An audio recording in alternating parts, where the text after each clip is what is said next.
Officially call the meeting to order. Welcome to meeting number 39, our first panel of the House of Commons Standing Committee on Finance. Pursuant to the order of reference from the House, we're meeting on the government's response to the COVID-19 pandemic.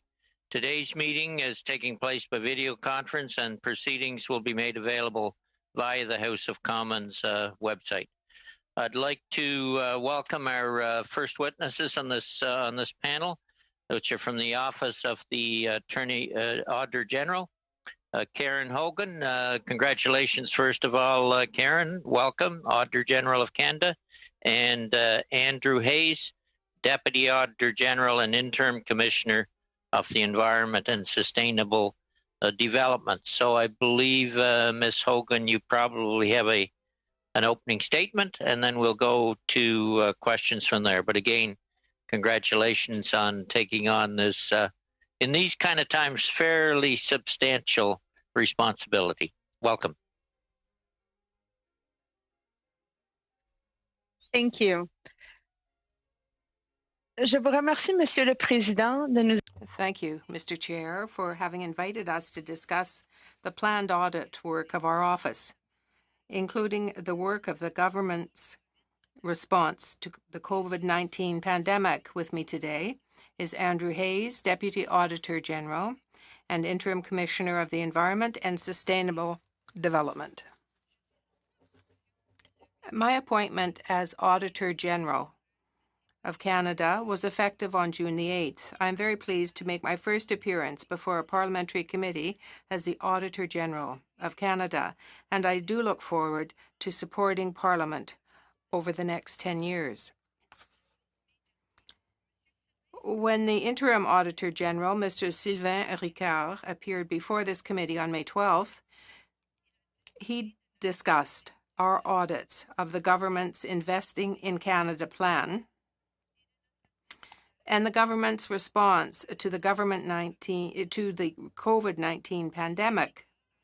He also spoke about the resourcing challenges that our office has been facing and about the difficult decisions that we had to make to delay other planned audit work in order to prioritize the Investing in Canada and COVID-19 audits. Today, I will build on the information that Mr. Ricard provided to this committee. Our audit of the Investing in Canada plan is well underway. We know that there is considerable interest in this audit. We have been collecting and analyzing a significant amount of information.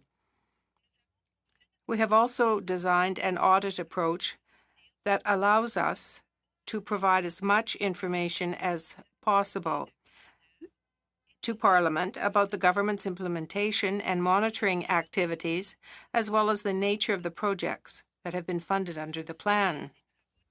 Now, with respect to our COVID-19 audit work, we have been focusing on the government's spending related to health and safety protection, support to individuals and businesses, and other liquidity support and capital relief.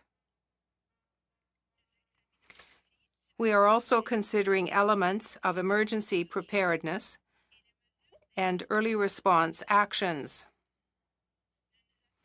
We expect to be conducting audits related to COVID-19 for many years.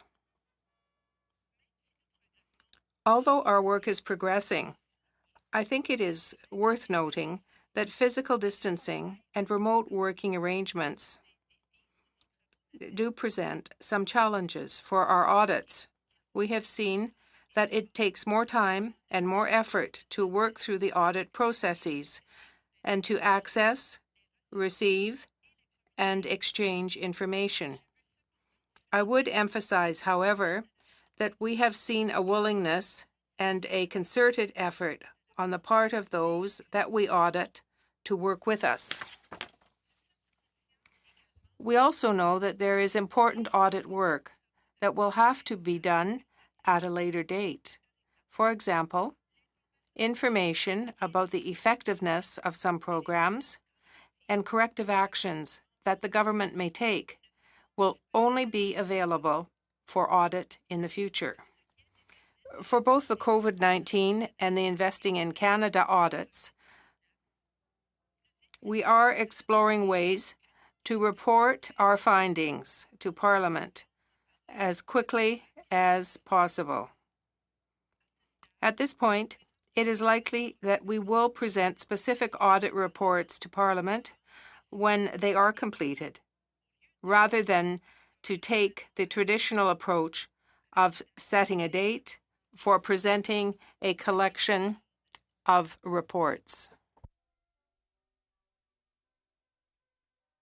I would now like to speak briefly about the unanimous motion that was passed by your committee on June 9th. We have always considered a unanimous motion from a parliamentary committee to be a very clear message to our office. The committee's motion calls on us to audit all federal programs associated with Canada's COVID-19 response, to conduct all audits requested by the House of Commons, and to complete all previously scheduled audits. The motion also calls on the government to provide us with all the funding that we need to carry out these audits and any other work that we deem to be appropriate. We viewed the committee's motion as reinforcing the importance of our work and its value to Parliament. We pride ourselves in supporting Parliament to the best of our abilities. Given our current resourcing and funding levels, we need to be selective when deciding on the audits that we conduct. We will not be able to audit each and every federal program associated with Canada's COVID-19 response. When I appeared before the Standing Committee on Government Operations on May 29th, I mentioned that once I was appointed, one of my first priorities would be to assess our funding needs in light of the current circumstances, which includes the significant work that we've been asked to do.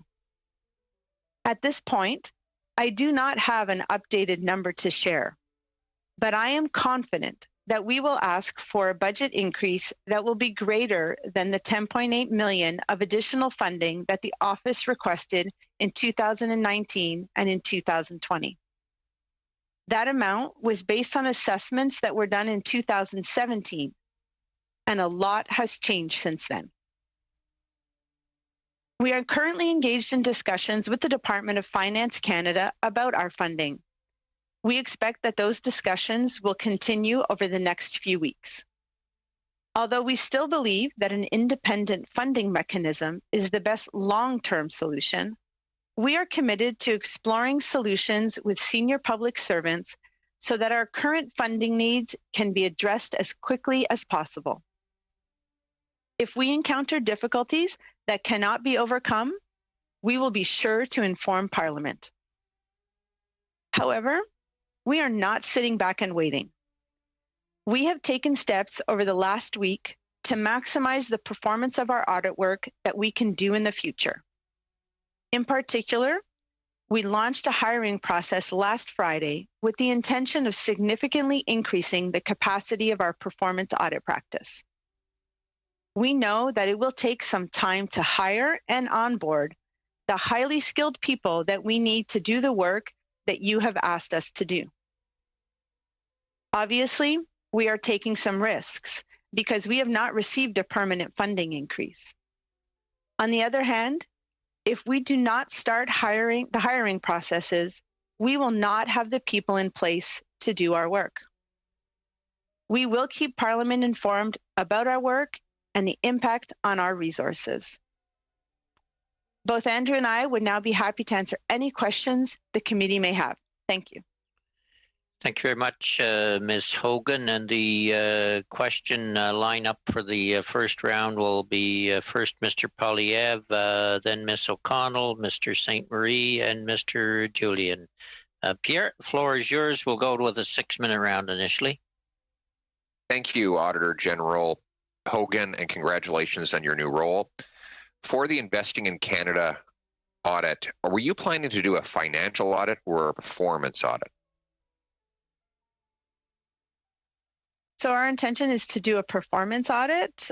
We will be looking at the outcomes of the plan, as well as trying to look at the complete list and the nature of the projects within the plan. All right, that's great. The parliamentary budget officer has shown that the so-called federal increases in infrastructure spending has not resulted in incremental construction of infrastructure assets across the country, because the money does not actually make it through all three levels of government and then onto the pavement. It gets gobbled up along the way down, and the actual increased infrastructure that results from this federal spending is negligible at best, and in some cases maybe even negative, because the lower levels of government are pulling back more than the federal government is putting in, canceling the other out. So it'd be interesting to see whether your audit finds that there was any real material increase in the infrastructure that Canadians enjoy as a result of the monstrous increase in costs. Can you complete this work by January? So obviously, I think that it's fair to say that we'll expect some delays. We obviously COVID has impacted not only ourselves, but also the departments that we audit. While we have begun, I do expect there will be some delays in being able to complete a full audit from start to finish. Okay. So our best is that we are trying to get something in the early part of the new year to you. It might not be the full audit. So as I mentioned in my opening statement, we're exploring ways that perhaps we could provide some insights into all of the projects, and then perhaps deal with outcomes at a later date. So we're trying to tackle this so that we can get some information to Parliament because of the importance of the spending and the attention. All right. I mean, because I think, Parliament does want answers quickly, but we want you to have the time to do a thorough job. So we encourage you to tell us if you need what kind of flexibility you need on timeframes in order to get a complete job done for Parliament. I think we gave a deadline to the previous AG of January. That said, we understand the work overload and the funding deprivation that you're dealing with. And we really want is a quality job, a complete job. So we encourage you to work with us to tell us whether or not some flexibility might be required on the exact time frame of the final reports. Secondly, when can you tell us what funding you will need?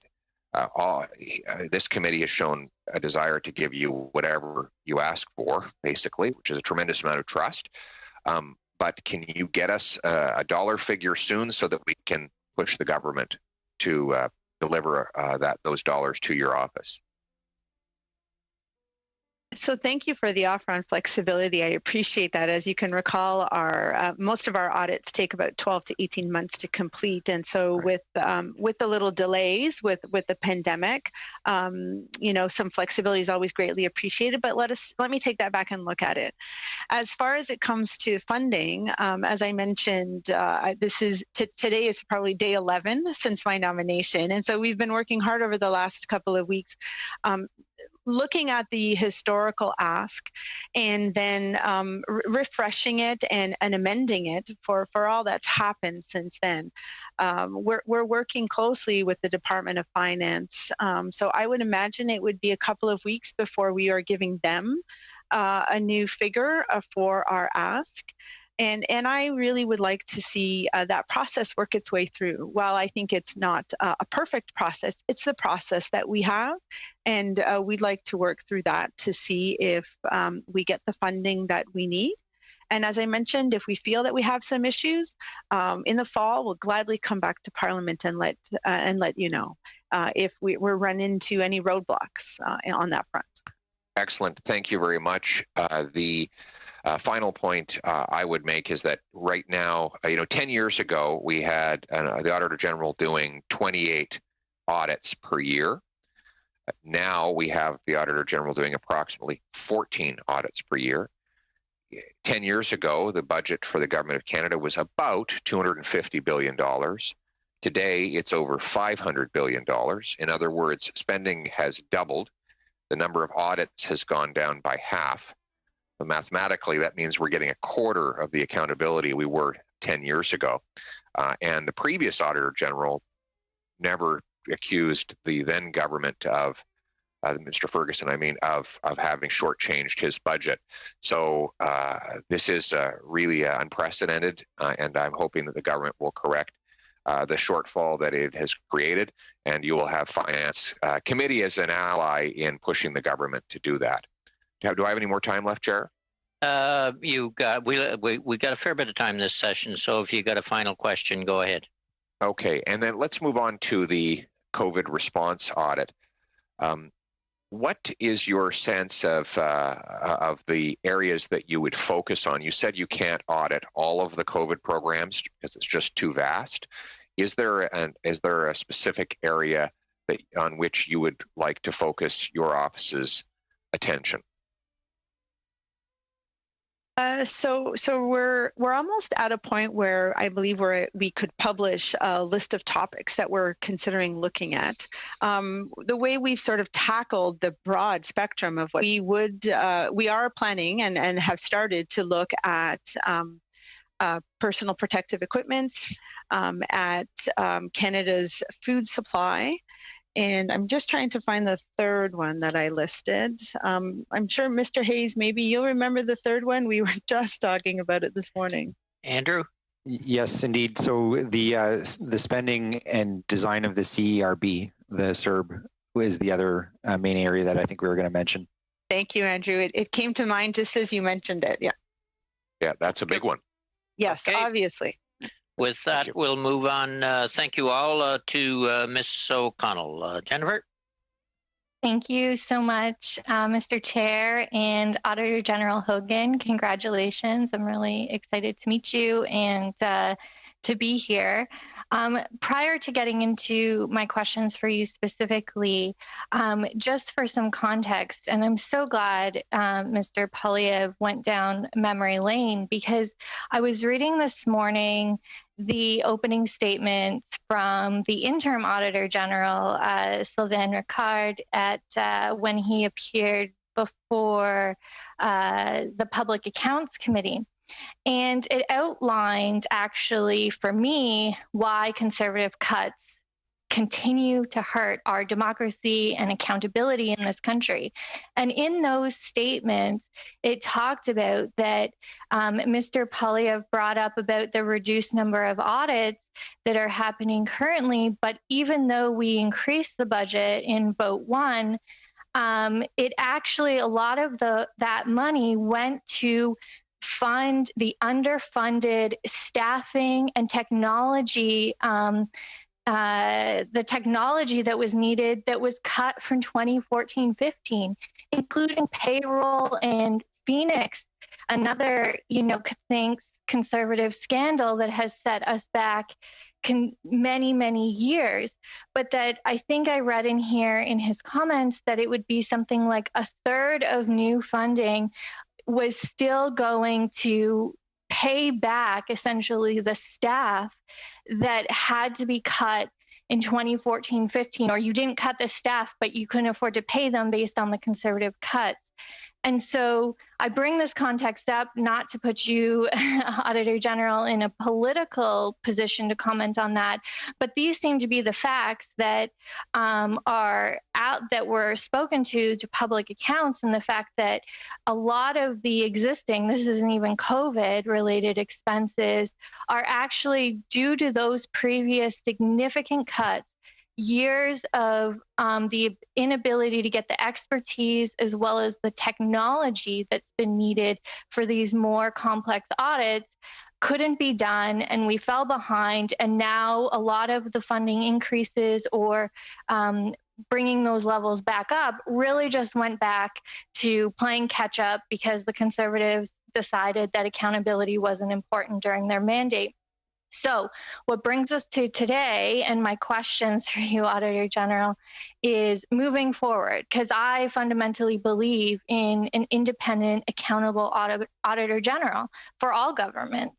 And so moving forward, how do we, dealing with the fact that we're playing catch up based on conservative cuts and they're still hurting us today, and then moving forward on a situation like COVID that has had significant, obviously unprecedented, unforeseen, changes in every department.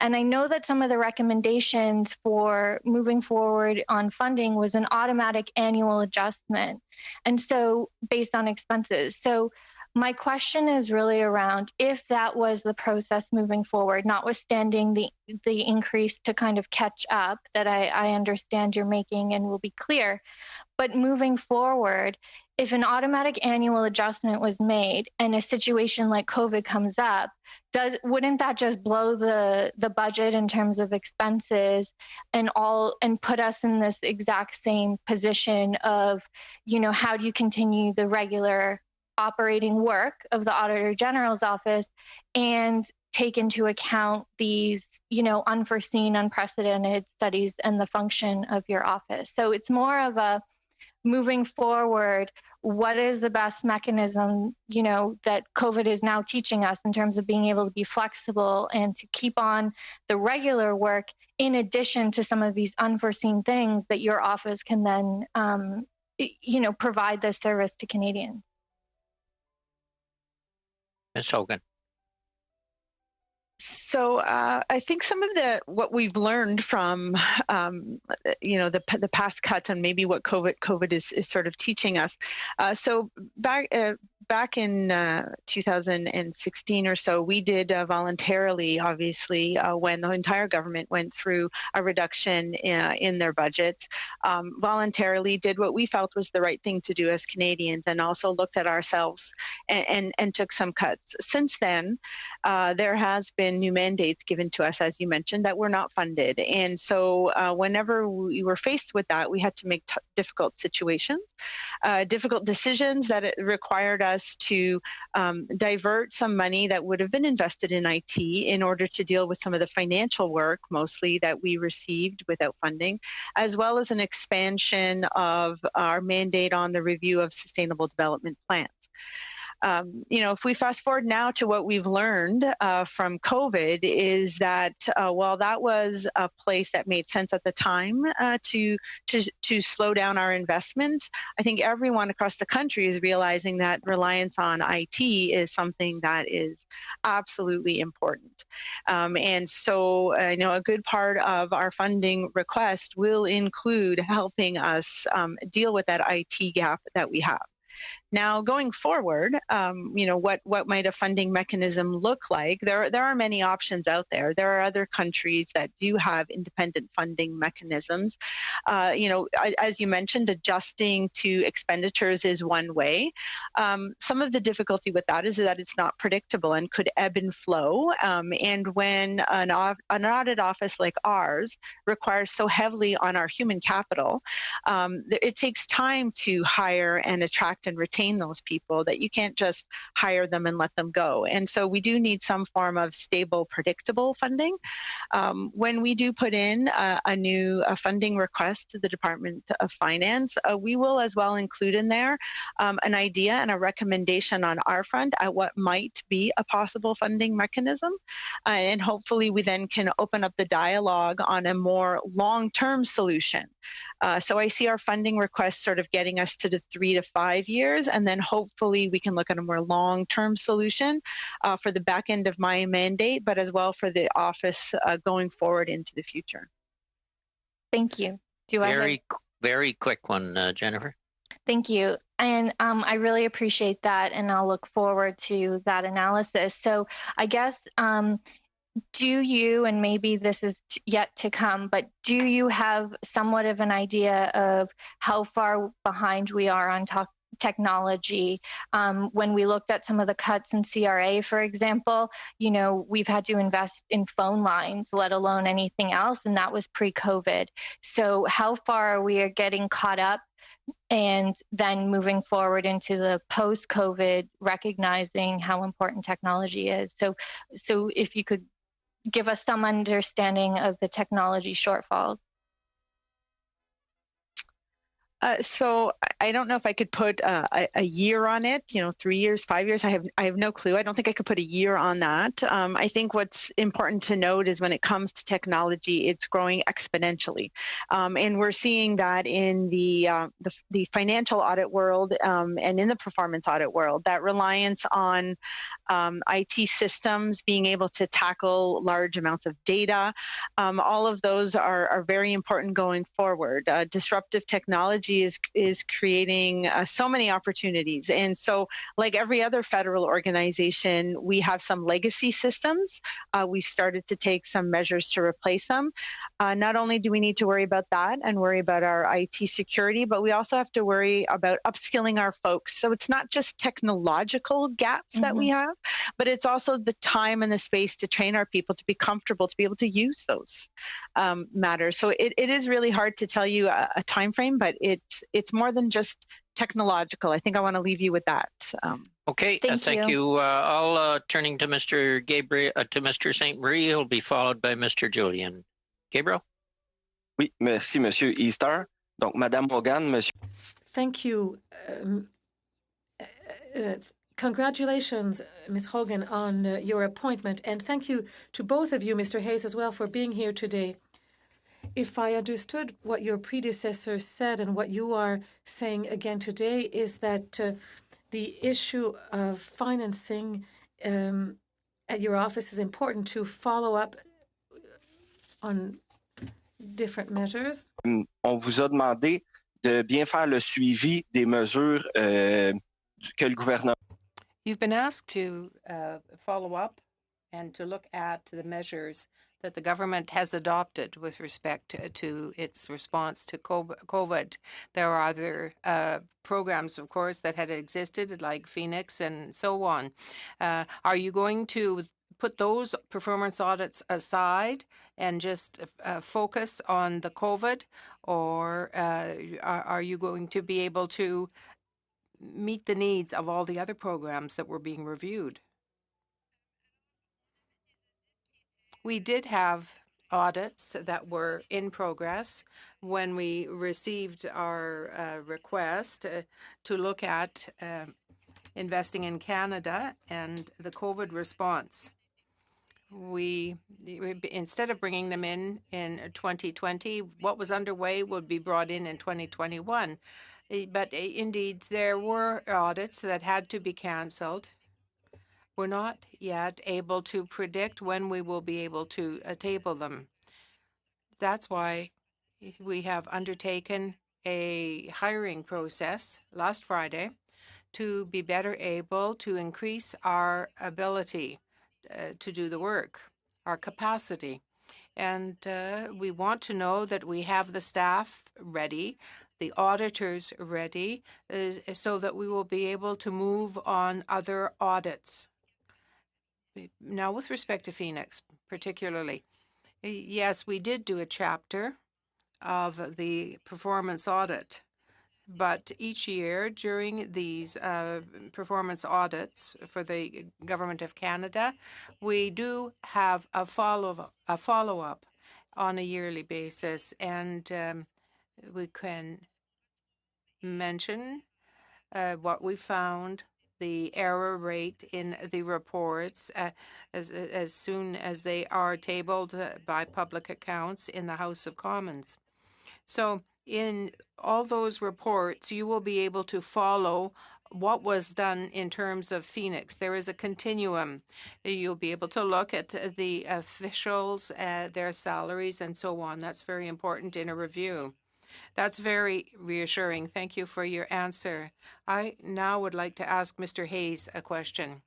If I understand correctly, the funding for the Environment Commissioner is drawn from the budget for the Parliamentary Budget Officer, I believe. If that's the case, how does it affect your ability to analyze the financial dimension. And in addition to that, with respect to the government, with the measures that the government has undertaken, do you have measures concerning COVID where you can say that the government is respecting its environmental measures? Thank you so much for your question. The funding of my work as commissioner is in part for performance auditing. And so over recent years, there were years where the previous commissioner carried out 6 audits. Now, for me, it's only 4. But in the context of COVID, the audits that I will be doing will be put back to the future a little bit. I am in the process of supporting our Auditor General in her work as well. And I would say that, yes, the commitments of the government as concerns the environment and sustainable development are, in fact, part of our COVID plan. Thank you, because I think that this is a very important angle to all the measures that have been put in place, have been implemented for hundreds of millions of dollars in these areas. I just want to be sure that the government is respecting its commitments with respect to that. It's really important. And Mr. Hayes, again, where are we now with respect to the commitment the government made in 2009 with respect to fossil fuels? I guess that it's not moving ahead, is what you're going to say, and that the government has got to act further on fossil fuels. Thank you. Well, we have done 2 audits on these subsidies, and the first time that we submitted a report to Parliament, we concluded that we didn't have the information necessary to reach a conclusion. But the second time, we received the government analyses, and we were able then to conclude that, yes, there was progress, but the definition was not as clear. There's not, to my mind, much more for us to go on in this context. But the government has until 2025 to act on these subsidies. Okay, all right then. Gabriel, we are quite a bit over. We'll go to Mr. Julian, who will be followed by Mr. Cooper. Peter, 6 minutes. Thanks, Mr. Chair, and welcome Auditor General Hogan. And Mr. Hayes, thank you very much, and congratulations. It's a very, very important position that you hold, and I have no doubt that people right across the country are looking to you to make sure that money is spent effectively and wisely. And I will start off just by mentioning that the finger pointing between the Conservatives and Liberals, I don't think anyone finds credible.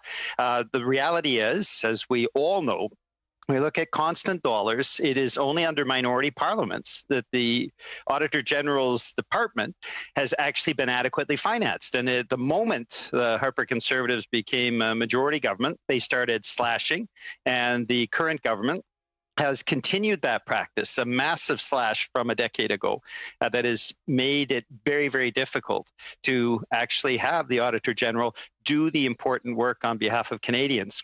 And the contradiction is very clear. We've seen previous Conservative governments, current Liberal governments, splurging on banks and big businesses at the same time as they nickel and dime the Auditor General and the important function to death. And so I think it's good that we had unanimous support around actually restoring the funding, but the reality is that only happens in minority parliaments. Now we can move forward. And you mentioned earlier the importance of putting in place an independent funding mechanism. Now, you have cited other countries that have in place an auditor general function that is independent from whether or not the majority government can kind of run roughshod over the important function that the auditor general performs. In your mind, what is the best example of the other countries that have independent funding mechanisms that should really apply in the case of the auditor general? So there are a few examples that we can look to. There are provinces across our country that have an independent funding mechanism, and there is also the UK and New Zealand that have such a mechanism. While we can look to those to inform what we might want to come up with, I do think it's something that even Parliament plays a role in helping shape. And so, you know, I have been talking with the Public Accounts Committee and their chair about exactly that. There is a role for Parliament to play in oversight once an independent funding mechanism is in there, so that it is there is a control function to right size when needed the Auditor General's budget, and to do so in such a way such that it can be stable for the organization. Yeah, and you'll certainly have the support of the NDP on that. We believe it shouldn't depend on a minority parliament whether or not the Auditor General gets the support that she or he needs. It really has to be something that is put into place on behalf of all Canadians. Now, I'd like to move to the issue of the COVID-19 funding. And you mentioned some of the areas that you're prepared to look at. I wanted to come back to your opening statement where you mentioned examining issues such as liquidity supports. And as you're probably aware, we've uncovered that the amount of liquidity supports being provided to the banking sector with no strings attached, no requirements, nothing, is an astounding $750 billion, $750 billion. Is those supports offered through OSFI and other federal institutions part of what you would be looking at? Given the fact that this is a massive amount of support and it comes with no strings attached? So obviously, as we sat back and looked at the scope of everything that's covered by the response to COVID, a few programs do stand out because of the magnitude of the dollars associated with them. You know, dollar amounts is not just one factor that we look at when we decide to select on the audits we look at. We'll look at risks and you know, impact on Canadians and so on. So looking at liquidity is one of those. Obviously, CERB is another big one. So we have begun to have some conversations with the government about liquidity measures and exactly where decisions are being made about the liquidity measures. As you may be aware, the Bank of Canada is not within our mandate to be looked at, but we have begun discussions with the Department of Finance so that we can figure out the best way to tackle the important programs that are there to provide relief to the economy. So it is on our radar. It might take us just a little bit longer to get started on those because of some of the little technicalities that we need to get through in order to get access to some of the information. Oh, thank you very much. And that's reassuring because this has been something that needs to be thoroughly examined, particularly given the significant bank profits that we've seen so far in the pandemic. Another program that raises real concerns is the LEAF program. Of course, we've seen under this current government loan forgiveness. So loans are granted, and then all of a sudden they magically are forgiven, which means that they're grants, but not done in a forthright, transparent manner. It's done in two stages, and we saw this federal government, the current government, forgiving $196 million in loans earlier this year. They're not releasing the name of the company, the corporation that benefited from that. What are the difficulties when you have this kind of two-stage where first a loan is granted and then magically the loan is forgiven? In terms of auditing and following up and making sure Canadians' financial and taxpayers' interests are protected, what are the challenges around that sort of two-stage process that many people fear will be part of the LEAF program? First, the loan is granted, and then magically it's forgiven. Ms. Hogan. That'll be the last question, Peter. So you raise a very important question as we try to tackle the timing of when we might want to do certain audits. When there is a program that has, as you mentioned, a two-stage tiering to it, sort of an eligibility criteria, and then whether or not certain factors are met further down the line, whether there's a forgiveness or a repayment that's needed. Those are the kinds of audits that were the programs that maybe we can look at the beginning, and then we'd have to pause and provide you some information on perhaps how it was designed and how funds were rolled out, but couldn't really talk about the intended outcomes until later on in time when stage 2 comes out. So it presents a challenge from that perspective when you're looking for whether or not there was value for money in what occurred. From a financial perspective, it's a completely different audit that would impact the financial statements of the entities or the departments that are running that program. So that's a whole other different set of challenges that we would have to examine and look at every year. So complexity of a program adds to the time and effort needed to audit, which again adds to the need for why we need sufficient funding in order to have the right amount of auditors on the ground to be looking at programs from financial angles as well as performance angles. Okay, thank you all. We'll now go to Mr. Cooper, followed by Ms. Zerowitz. Michael, floor is yours, 5 minutes. Your mic's on. Your mic's muted there, Michael. Thank you, Mr. Chair, and thank you, Auditor General Hogan, for appearing today. And again, congratulations on your appointment. You noted in your testimony that it will take years in terms of audits to go through the COVID spending. And in terms of the $10.8 million funding request, just having regard for the scope of COVID and the additional mandate that places on your office, the $10.8 million request was made at a time when the office had already had its mandate expanded and was already doing additional work without additional resources. Is that not correct?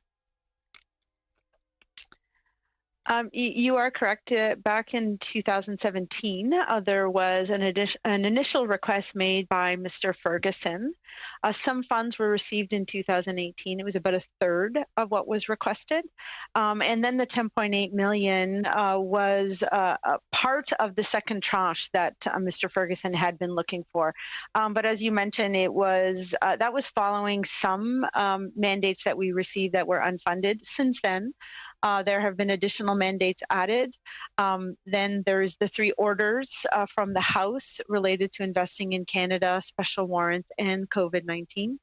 And then as well, just dealing with our technology gap where we were able to fund some of the other requests earlier on that we need to address. So the 10.8 is an outdated request and one, as I mentioned in my opening statement, that we are looking at and will hopefully be able to refresh very soon. Would it be fair to say a significantly outdated request? Well, 3 years is a very long time, and without a pandemic in the middle of all of that. So yes, I think it would be fair to say significantly outdated.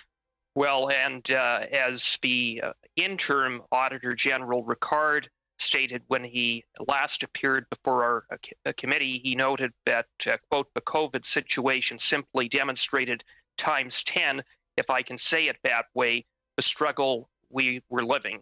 Closed quote. So I think you would agree with that statement in principle?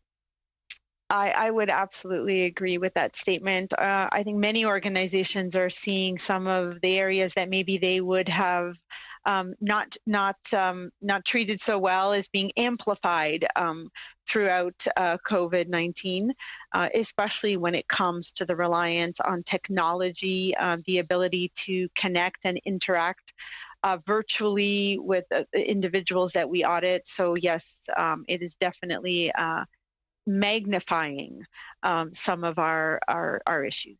I do want to ask you a question about technology, since you have mentioned it a couple of times. But before I do that, Interim Auditor General Ricard stated that all audits other than the orders coming out of the House, or the three motions that were passed in the House, have been put on hold. That, I presume, remains the case? So just a little clarification, I guess, on that front. And an opportunity for me to let you all know that we did have a few audits that were ready to be tabled just before the pandemic struck. I wrote to the clerk saying that on July 8th, that we will table those 3 reports that were sitting there. Then we did have some audits that were ongoing. So they were expected to be tabled in the House in the fall of 2020. We have delayed those into 2021. All other audits, unfortunately, at this time, other than one audit under the Commissioner of the Environment, has been put on hold, canceled or delayed indefinitely, so that we could focus on investing in Canada and COVID-19. And tied to that, the special warrants audit? Correct. It's my understanding right now that there's been no special warrants issued, but should there be, then yes, there would be an audit there. Yes. And finally, just in terms of technology, you had noted it as an issue. I understand that the operating system that the office currently is using is DOS. Would you be able to elaborate on some of the issues with respect to technology that are creating a barrier in terms of the office being able to do the job it could otherwise be doing? So the operating system, it was one of our operating systems that functioned very much like DOS, that used F key functions in order to navigate across the screen. I'm very happy to tell you, I believe it was a couple of weeks ago, that we have transitioned off of that system. And so I think that makes many of us happy that we don't have to keep our cheat sheet about what F2 and F8 and X6 mean. So we're quite happy about that. In terms of the other technology gaps that we have, some of it is like every other federal government. Legacy systems that have reached their end of life, that are no longer supported, that need to be replaced. For example, our electronic working paper software is one of those that we're looking to replace. Then just new technology in order to be able to deal with data analytics. While we have some, there is an opportunity there for us to be able to find a creative way to add better value to those that we audit. And then I would even go as far as looking at communication tools. As I mentioned, we want to be able to report in different ways to Canadians our audit reports. And so it isn't just all about IT, but it is about other mechanisms as well. And then about making sure that we all have the skills to use those tools to the best of their abilities in order to be more efficient and add better value. Okay, thank you all. Going to Ms. Sirowitz, followed by Mr. Morantz. Julie? Great. Thank you so much, Mr. Chair. And I want to also add my sincere and warm congratulations to you, Ms. Hogan, on your appointment to be our new Auditor General. It's an important role. Thank you for your service to our nation. I wanted to start off, before my first question, I just wanted to correct something on the record. My colleague, Mr. Julian, had indicated that the only time there's ever an increase in the Auditor General budget is when there is a minority government. And I think, as you just stated, and as the interim Auditor General had indicated, the last time he met with us is that in 2017 there was actually an increase of just over $7 million. I know that our government in budget 2018 had committed to investing more than 41 million additional dollars. I know that there's more to come, but I want to make sure that that was on the record, that dollars did flow in a majority government in our last Parliament. Now, my first question to you is regarding point number 11 that you mentioned. You talked about our committee's motion calls on the Auditor General to audit all federal programs associated with Canada's COVID-19 response. Is that the intention? So while there's a motion, is that typical that it would be that the Auditor General would actually audit 100% of the programs, or is it that the intention is that you will do 50%, 70%, 75%? If you could just clarify that, that would be appreciated. So thank you. I did raise it, I guess, in order to provide a little bit of clarity to that. The motion did say all programs, and I'm just going to go back to it. I think it said all programs that within COVID, all the audits that we were intending on doing, you know, as an independent audit office, it's very important to be able to have the choice to audit what you want, when you want, and to the extent that you want. So I simply wanted to highlight that auditing all of the COVID programs might be would be astronomical. There's just so many, and then we would likely just be doing that for many years to come, which we don't believe is the best thing for Parliament and the best for Canadians. There are many important programs out there that we need to look at. Military spending. We would love to go back and look at cybersecurity, something that we have delayed. We think the reliance on technology across the entire country has made it very clear that that's an important audit to look at. We'd love to do a follow-up on connectivity in the north. So Ms. Hogan, sorry to interrupt. Is it that, so you're just saying that you're not intending on all programs, but it's going to be a subsection? And we're going to look at risk and where we'll have the best impact and value. So yes, that is our intention. We just wanted to highlight that we can't look at what the motion said, which was all programs. Okay, perfect. And you don't have an idea about whether it's 25% or 50% at this point? It's just kind of, you'll take it as it comes along? Absolutely. I think that we need to be able to have the flexibility to plan right now on short term. We do have a medium and long term plan. It's a little bit in flux because the pandemic might evolve as we move forward. So I don't have a number or a target, but our intention is to look at what we think will add the most value and is the most important. Thank you. My next question is, you had indicated that the work is progressing and it is underway. How is the audit of the spending that's been undertaken and the money that's been borrowed due to COVID-19, how is it different than the audits regularly conducted by your office? So when you mean regularly, you mean in respects to performance audits? I guess what, you know, I don't really see it much different other than it came from an order in the House.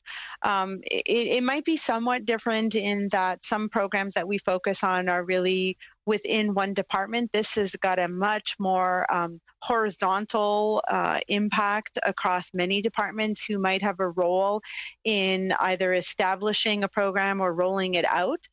So that just adds some complexity.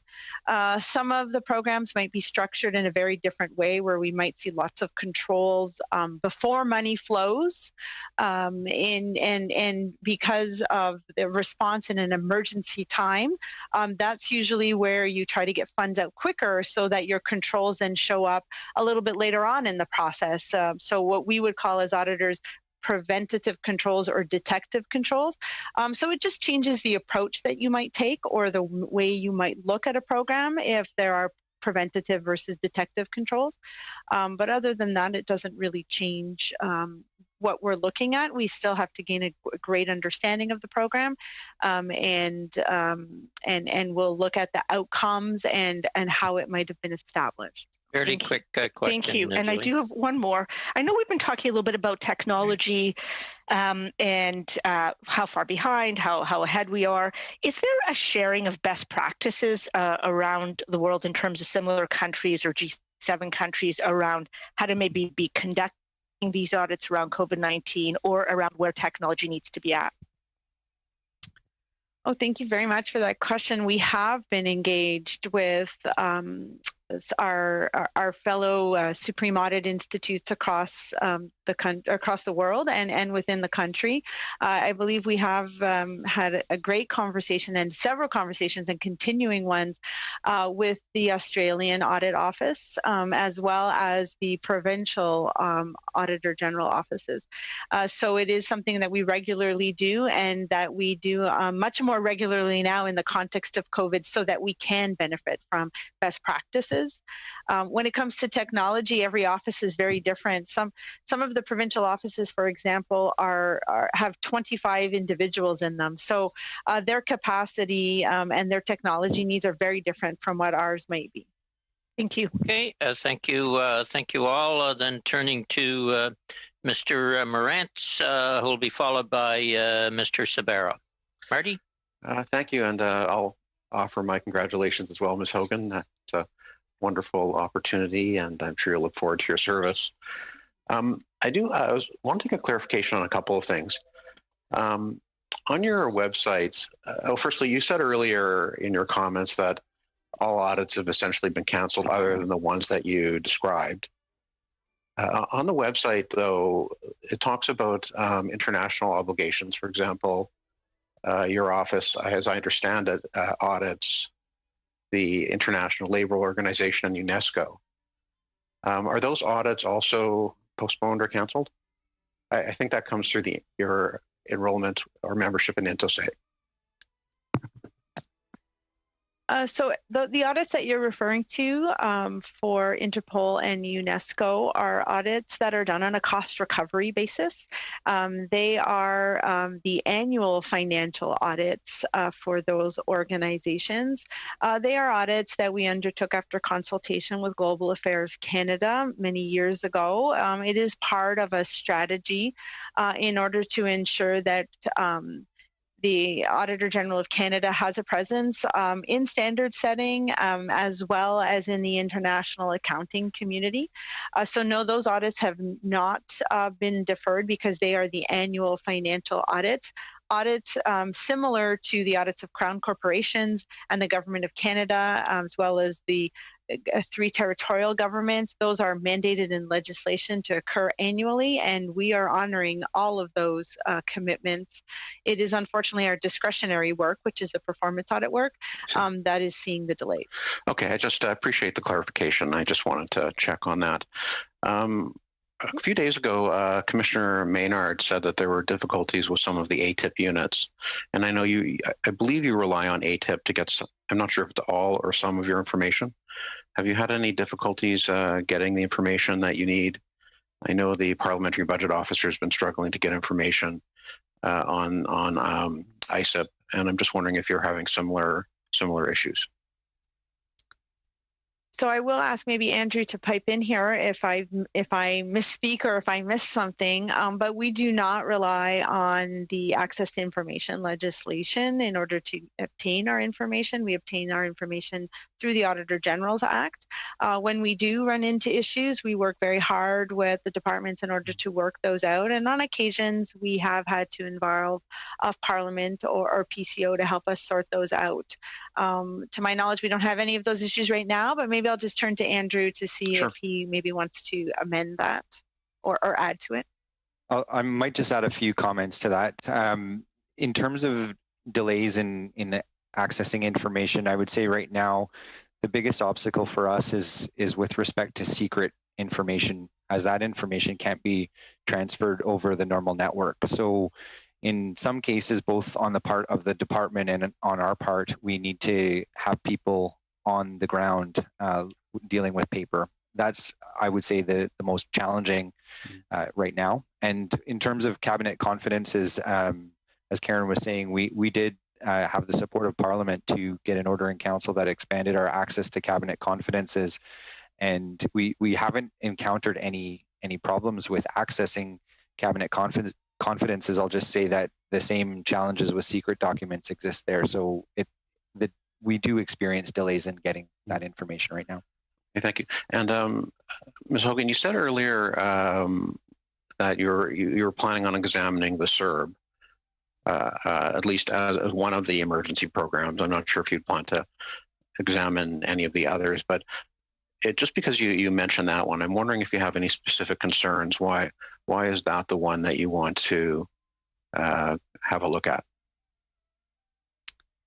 So as I mentioned, that we have a great deal of criteria when we choose a topic in order to examine. The CERB is one that has a large monetary drain on the government. It has an impact to so many Canadians across the country, and is one that unfortunately we're all aware might have some activities that are fraudulent. And so all of those are factors that increase the risk and importance of a program, and hence one that we would need to look at and believe that if we could provide some advice on perhaps how it was established or rolled out, that those could be used as best practices to amend any other programs that are similar or related to it. Yeah. Mr. Chair, do I have time for another quick one? A quick one, go ahead. Sure. I just wanted to circle back to the independent funding mechanism, because I just want to get your perspective on this, because obviously it's important for you to have a stable source of funding so that you can conduct your work. But I see the independent funding mechanism as more than that. That your department, as much as any auditing organization, needs to be perceived as being independent of government. Do you see the independent funding mechanism not only as a source of stable funding, but as an added safeguard, basically, in the system to ensure that the public perception of the Auditor General remains independent? Absolutely. As you noted, it is from two fronts that we need it to be independent, not just for stability, but there is an added complexity when you must turn to a department that you audit on a regular basis, both financially and through performance audits, and ask them for money. So obviously there's a need to have it just be, in a better realm where there is no potential perceived or real conflict. Yeah. Thank you very much. That is added complexity for sure. Mr. Sabero will be followed by Mr. Gabriel St. Marie. Francesco? Thank you, Chair. Thank you very much. Welcome, Auditor General. And again, it's great to chat with you again as a member of also the Public Accounts Committee and as sometimes an interim member here at Finance Committee. It's great to welcome you again. I want to say one thing, just starting off the back of my comments. We did just finish the week where we celebrated our National Public Servants. It was National Public Service Week. So I do want to give a shout out to all your team over at the Auditor General's office. I think it's almost 600 employees that do a very important job in terms of upholding, making sure information flows to Canadians on how their monies are spent, how when they pay their taxes and it goes to the government, that there's transparency involved. So thank you very much for that. The first question I had is if you can just get on record the 3 reports that will be delivered in terms of that you mentioned to on the 3 topics at hand. Do you mean the 3 reports that will be tabled in July? Yes, or do you mean, okay. The 3 reports tabled in July, please. So it is supplying the Canadian Armed Forces, immigration removals, and student financial assistance are the 3 reports that are expected to be tabled in July. As well, we will be tabling, just as for information, because they have already been made public, 3 special exams. The Canadian Commercial Corporation, Standard Councils Canada, and the National Gallery of Canada.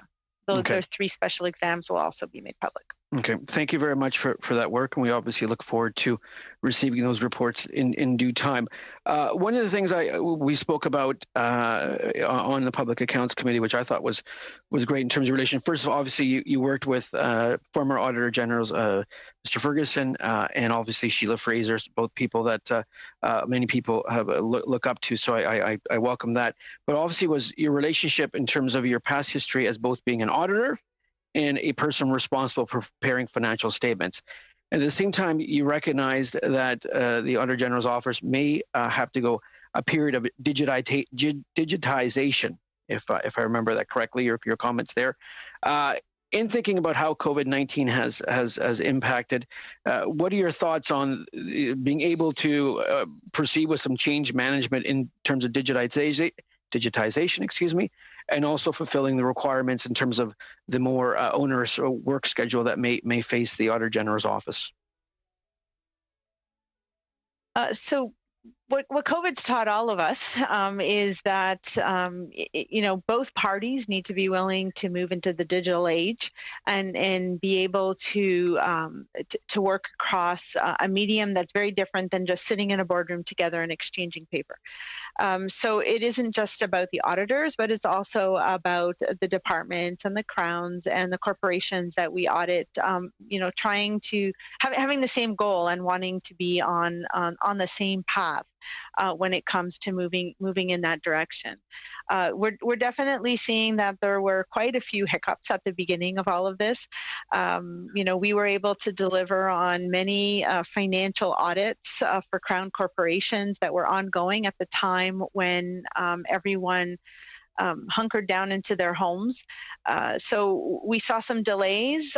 We did see some difficulties. We did see us having to find more creative ways to come up with sufficient and appropriate audit evidence. And it's actually forced both the auditors and the financial statement preparers to really be more in tune with what their financial or IT systems can do and can't do. And so I believe that everyone's learning that investing in technology and collaboration tools like the one we're all using today is important and needed moving forward. Okay, excellent. Because I do know when we came into office in 2015, there were various departments that underwent very draconian spending cuts by the Conservative government. And we, for example, invested over $1 billion into the Canada Revenue Agency, and a lot of it went in technology. And you see some of those investments pay off. There, the ability to undertake the Canada Emergency Response Benefit, where Canadians applied on a Monday morning and received a direct deposit into their accounts within sometimes 24 hours, 36 hours. You've heard that anecdotal evidence, and for that matter, the reality it is. So we need to ensure that the Auditor General's office has the resources, not only the human capital, but also the technological wherewithal to move within the more digitized period. And for me, that's something that we need to do. Transparency and accountability are something that are bedrock of my principles as a parliamentarian and someone that sat on the Accounting Standards Board, the User Advisory Council in Canada for over almost a decade. Those are two things that have been drilled into me. So it's very, very important. In terms of the workflow, the workflow plan, and you said you were out hiring. I've read this morning that there's an engineering firm in Montreal that's looking to hire as well, but they're having difficulty in hiring, and we are seeing some green shoots in the economy because they can't. The traditional way of hiring somebody, screening them, meeting with them, is not happening as quickly as possible. Can you kind of give us some feedback in terms of your hiring process? Can we get the individuals in and trained, in and interviewed and gone through that process? Or are you finding some difficulties there? So I think prior to the pandemic, as most audit shops will tell you across the country, we were having difficulty attracting individuals. There's just a high demand for them.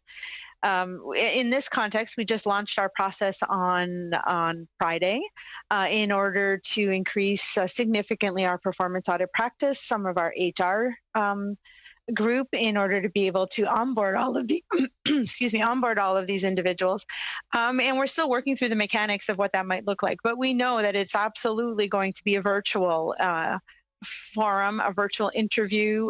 Even recruiting events are now going to be virtual across social media platforms. So it's going to take a little bit of time for everyone to get used to that. Onboarding will be different for individuals, and we've also started to train our managers, given that managing a remote workforce brings a whole different set of challenges, and we need both our managers as well as our employees to be at ease with what that might look like. We're not the only ones living through that. The entire federal public service is living through this. The private sector is living through this. So we've been talking with many people in order to learn about best practices and hopefully leverage that. So what I can guarantee is I think it'll take some time, a little longer than we normally expect, which is why without the funding, we decided to still launch our hiring process so that we could get the ball rolling. Okay. Okay. Thank You all. Thank you, Auditor General. Good. We'll go to Mr. St. Marie, then Mr. Julian, a couple of minutes each, and then we'll go to Mr. Cummings and Mr. Fragiskatis, and possibly Ms. Koutrakis for about 3 minutes each. Gabriel. Oui, merci, Monsieur. Thank you, Mr. Chair. Madam, Ms. Hogan, just after your panel, you will have the people from the Infrastructure Bank.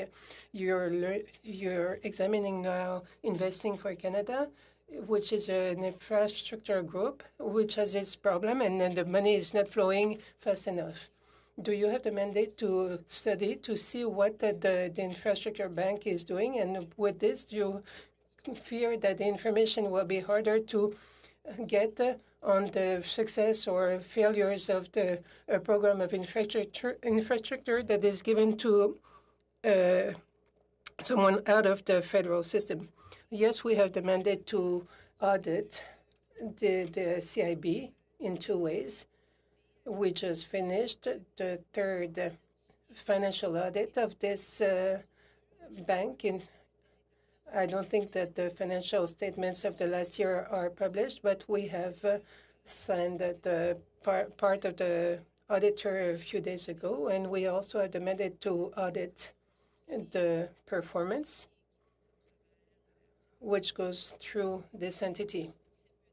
Do I anticipate issues with getting the information? No, there is always a complexity as soon as the money is coming from a different level of government. But we would expect the federal entity to have kept their documents, and they would have the information that they could give us on the progress of all investments, even if an investment is done through a municipality or a province. Mr. Hayes, you also have the mandate to audit this bank. Is it going well? Yes, as Mrs. Hogan said, we have the mandate to do it.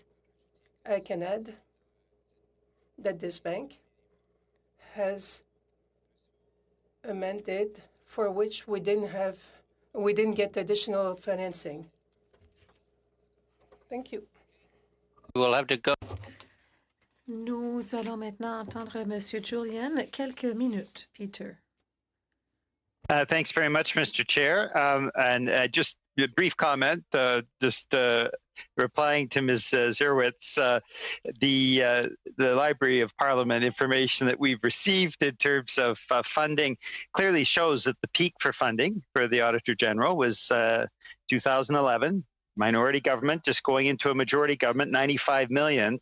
And it's fallen to 87.9. You don't need to be an Auditor General to know that 95 million is considerably more than 87.9, and that's in current dollars.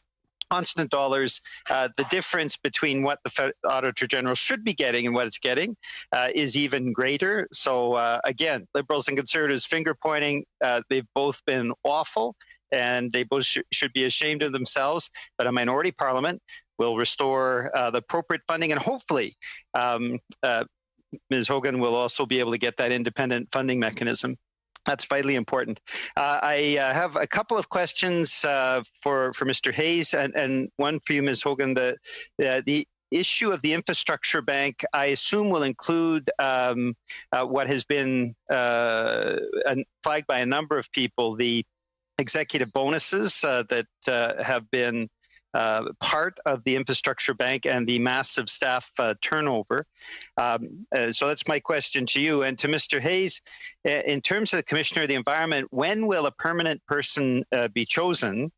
As I understand, you're continue to be in as an interim commissioner. And on July 8th, are there any reports of the Commissioner of the Environment and Sustainable Development that will also be released? And finally, on subsidies for oil and gas. We're going to leave it there, Peter. You're putting her at your 2 minutes, and they need time to answer. That's three questions. Oil and gas subsidies, what is the problem in terms of being able to document that and respond to that? Thank you. We'll start with you, Ms. Hogan. Thank you. So in the interest of time, I'll probably answer two of those, and then I'll leave the last one to Andrew. So when it comes to executive compensation, that is absolutely one of the areas that we look at during every financial audit. And if we had any concerns with executive compensation at the bank, we would have raised them with their board of directors throughout our financial audit. And then when it comes to the interim commissioner and when there might be a permanent one, so that is also something that I am responsible to do, which would be to appoint a permanent commissioner of the environment. You know, as Mr. Hayes mentioned earlier, there isn't a lot of room right now for the commissioner to do things that I'm sure a brand new commissioner would love to wrap their teeth around. And so I'm using the opportunity right now to be able to get a process ready so that I can hire a permanent commissioner in the coming months. But it isn't much of a priority right now in my mind, as we're all turning our minds and focusing on COVID-19. But I would imagine in a few months we'll get that launched so that we can find a permanent commissioner. Andrew, I'll leave the last question to you. Mr. Hayes.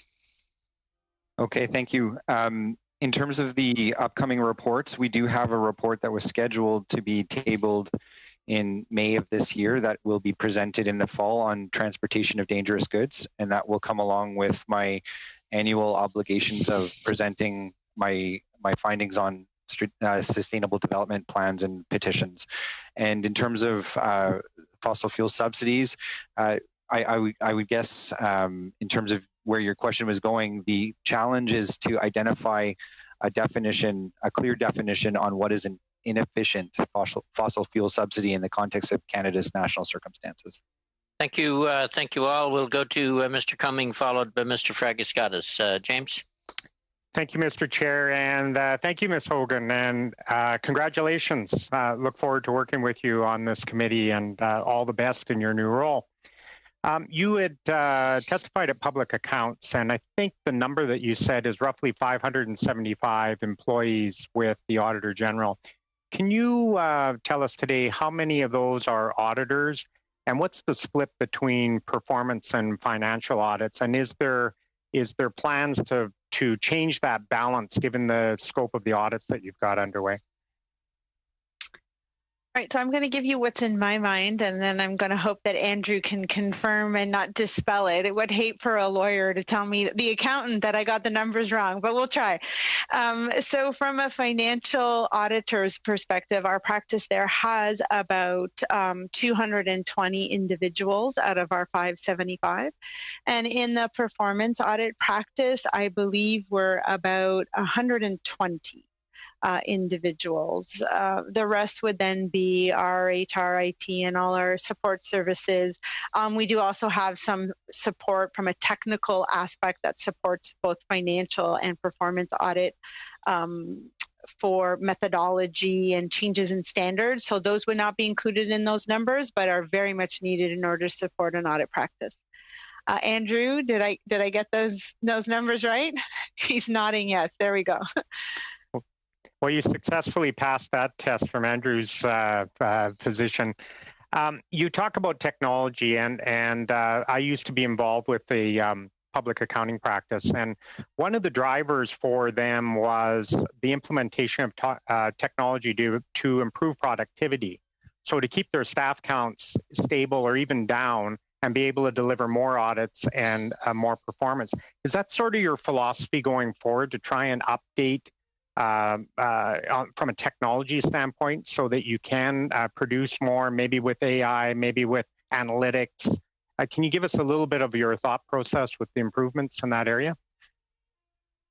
So that is absolutely one of our angles in trying to modernize how we work and bringing in more technology.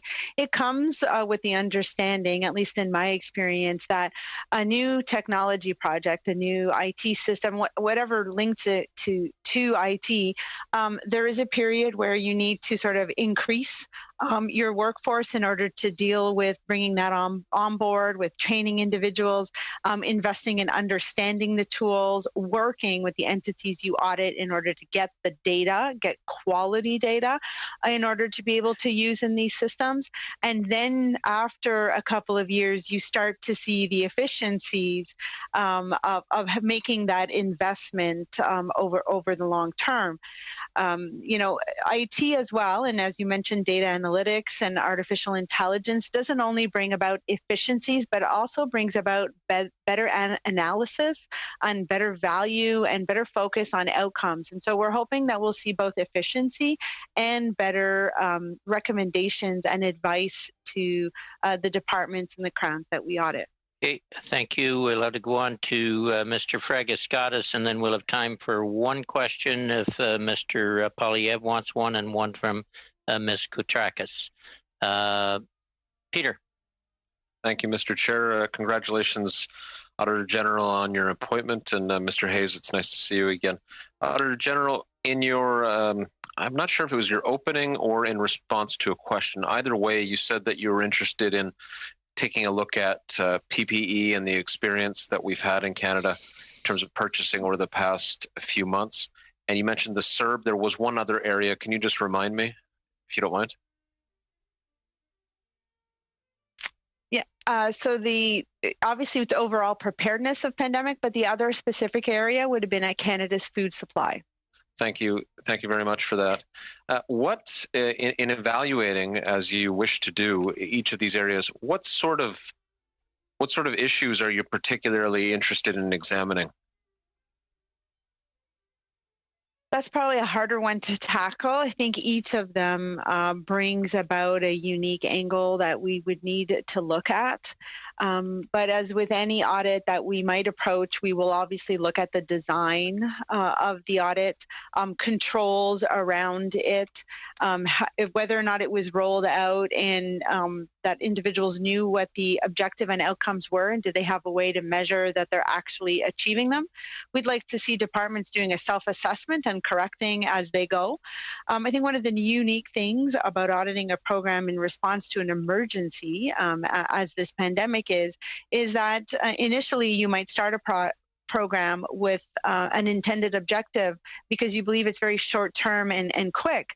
And then as you realize that it might need to last a little bit longer, the program needs to grow and amend with that. And so that's the kind of self-assessment that we'd like to see departments doing, and ensuring that all throughout that they're making sure that they've put down their rationale and that they've designed it well, thinking about controls that are needed around you know, handing out a program or handing out funds in such a fashion. When you say design, Auditor General, what do you specifically mean by that? You said design of the audit. Did you mean design of the policy, or I'm just misunderstanding your point there? So when I said design of our audit, it's how we might approach it. So what we might look at. When you look at a topic area, you don't necessarily audit a topic from A to Z. You might pick bits and pieces of it, and in order to make sure that you're hitting the riskier areas. When it comes to a program, we won't be looking at the policy, but we will be looking at the intended outcomes of the policy or the program decision, and making sure that a department rolled it out in such a fashion or set it up in a way that it will meet those intended outcomes. Thank you. Did that help? It did help very much. Thanks a lot. Okay, thank you. Are you on? You're connecting to audio there, Pierre. You're on. You got time for one question from Mr. Polyev and one from Ms. Koutrakis. Pierre, you're muted. Okay, we'll go to you, Ms. Koutrakis, and then come back to Polyev for the last question. Thank you, Mr. Chair. I would also like to offer my congratulations to Ms. Hogan as the new Auditor General. Your role is essential to our democracy, and I am certain that I speak for all when I say that you will have our full support and collaboration, and we are eager to work with you. We know that generally Canadians are unlikely to submit fraudulent claims for government subsidies and support programs.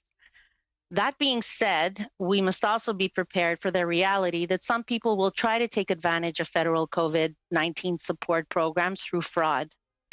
Will the Office of the Auditor General play a role in evaluating fraudulent CERB claims? And how can the Office of the Auditor General evaluate the federal government's COVID-19 response plan and similar programs in the future? What, can you put in place to make sure that these programs are audited as they should be? And I'm sure they will be.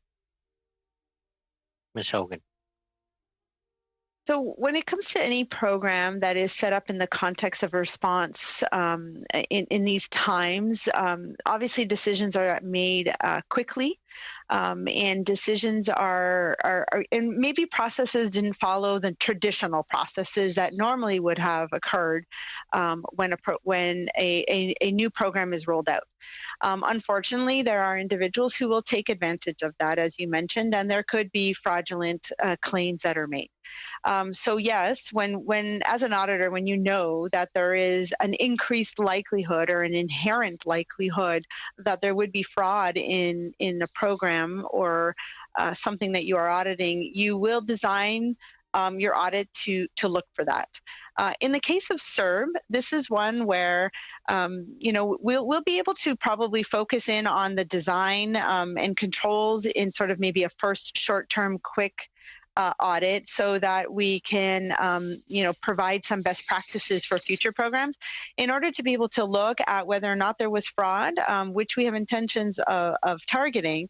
That will likely be a little bit later on. You do need to allow the system to self-identify those problems and be able to try and implement corrective measures to recover monies if needed.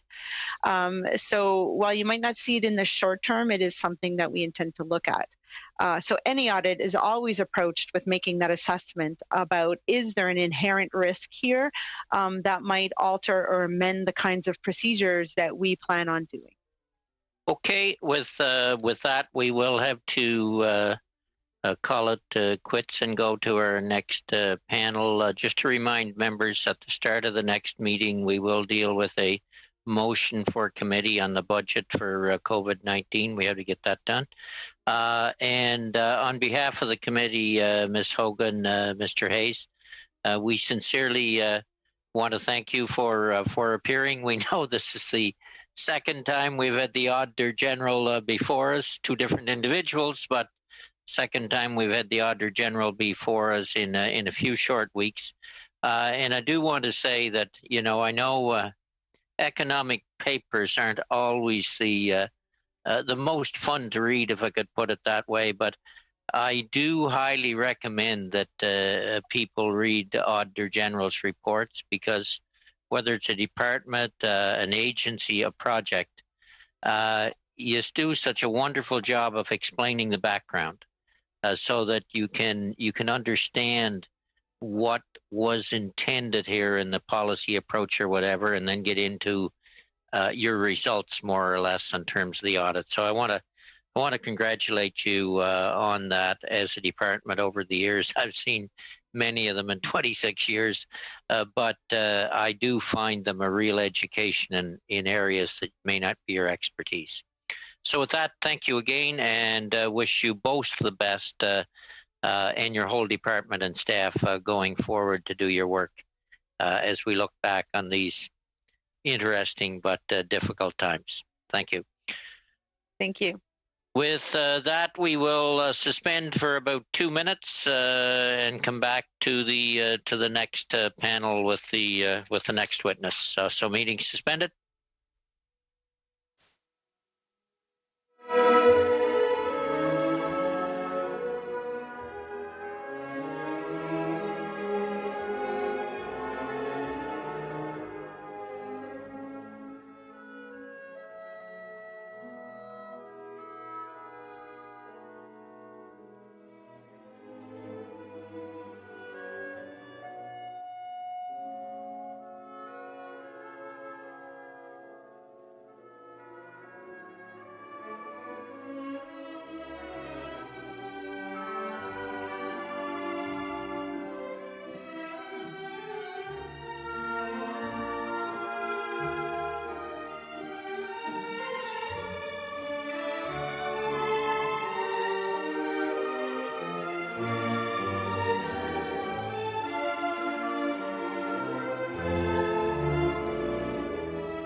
Okay, we shall reconvene and we'll call the meeting to order. This is the second panel of the meeting number 39 of the House of Commons Standing Committee on Finance.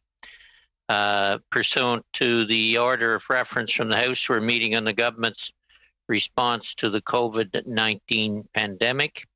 And today's meeting is taking place by video conference, and the proceedings will be made available by the House Commons website. I do want to welcome the witnesses for this panel from the Canadian Infrastructure Bank to the committee. Thank you for coming. Ms. Annie Ropar, Chief Financial Officer and Chief Administrative Officer, John Casola, Chief Investment Officer, and David Morley, Group Head, Corporate Affairs, Policy and Communications. So welcome to you three folks, and I expect somebody has a presentation to open up. I'm not sure who or if you do, whether for not for sure. Before I get there, though, we do have a little bit of committee business that we need to attend to. Members were emailed the request for the project budget, which is the COVID-19 study. The amount requested is $17,000. and the costs are allocated in that paper that was extended to you. Does anybody object, I guess, to that expenditure? And we'll just call so if there's any objections or questions on it, go ahead. Do you have a question, Peter? Okay. So all those in favor, are we all in favor and agreement of the budget for $17,000 for our study that we've been doing for a while? Okay, carried. We've got agreement on that. Then thank you all. Turning then to the Canadian Infrastructure Bank, the floor is yours, whoever wants to lead off. Thank you, Mr. Chair. It's Annie Ropar, and I'll be starting my remarks in French. So please bear with me while I change the channel here, and hopefully this all works from a technical perspective. Take your time, Annie. That's not a problem. Bonjour, Monsieur. I'm Annie Ropart, and I am the Chief Financial Officer and Chief Administrative Officer of the bank, the Canada Infrastructure Bank. I'm very happy to be here today to speak with you. I'm accompanied by my colleagues, John Casola, Chief Investment Officer, and David Morley, Group Head, Corporate Affairs, Policy Communication. I want first to thank you for giving me the opportunity to speak to you about the importance of investing in infrastructure and the role of the Infrastructure Bank of Canada, known as the CIB. At the CIB, we know that new infrastructure is a very powerful lever for relaunching productivity and growth, and today it's more necessary than ever.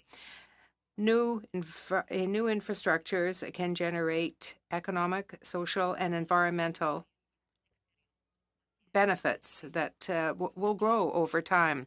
And happily, Canada has much experience in the area of infrastructure that we have built in partnership with governments and the private sector. We also have a very solid ecosystem that underlies all of these infrastructures. These businesses include construction agencies, counseling and engineering agencies, as well as financial institutions. Cooperation with the public sector partners is at the very heart of what we do at the CIB. We have regular discussions with the federal, provincial, and territorial governments, as well as with the Indigenous communities about their needs and priorities in terms of infrastructure. Although we bring to a project a deep knowledge of the industry and capital investment, we do have public sponsors. That is, they are the governments at all levels that generally possess the assets and direct the projects. They are our clients. We have announced our involvement in some 10 new projects.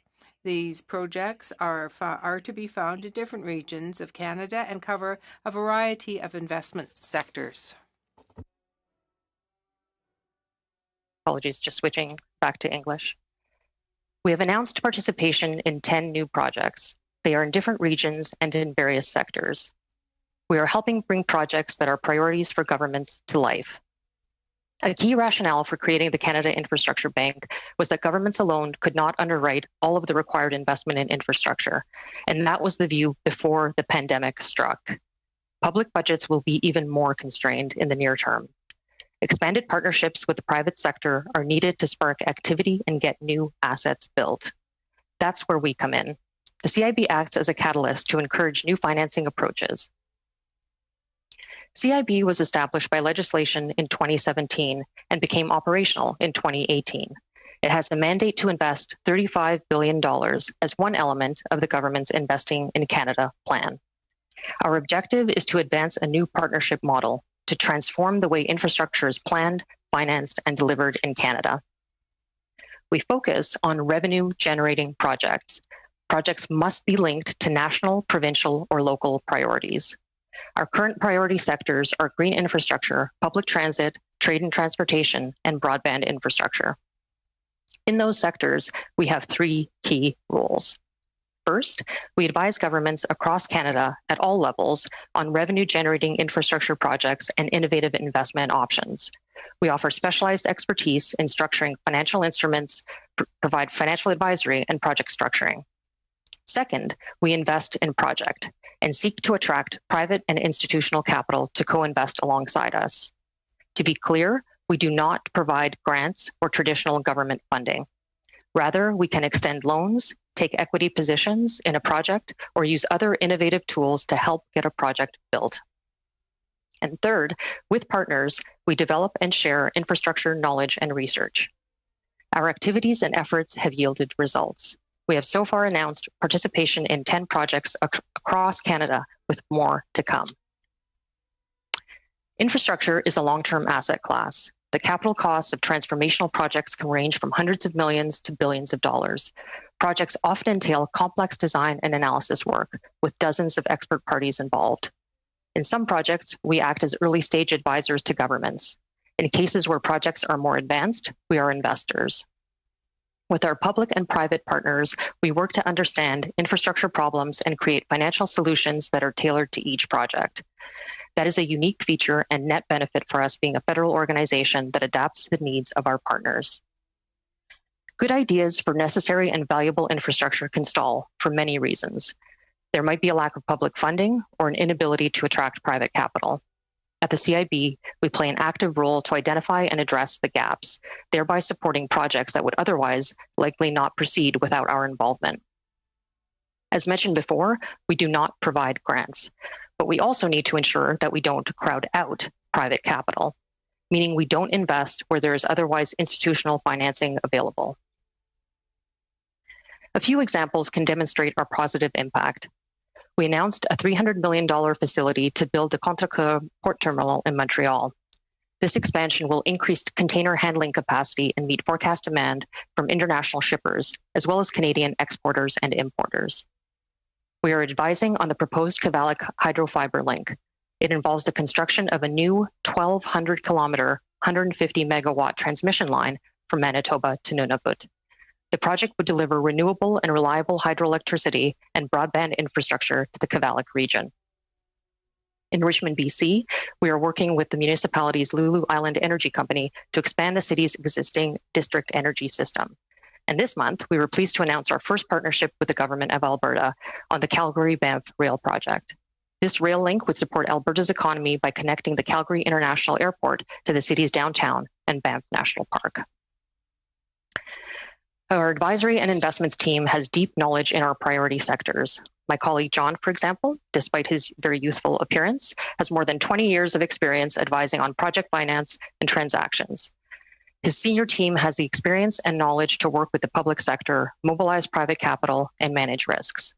At any given time, the team is evaluating a long list of ideas and confidential proposals.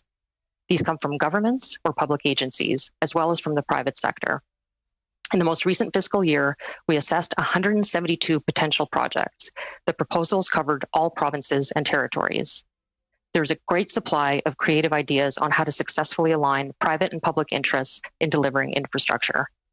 24 months ago, there was nothing. No staff, no risk management program, nothing was operationalized.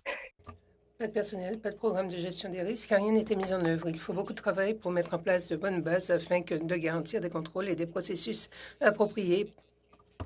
Stop for a minute. Somebody's got their... The interpreter apologizes.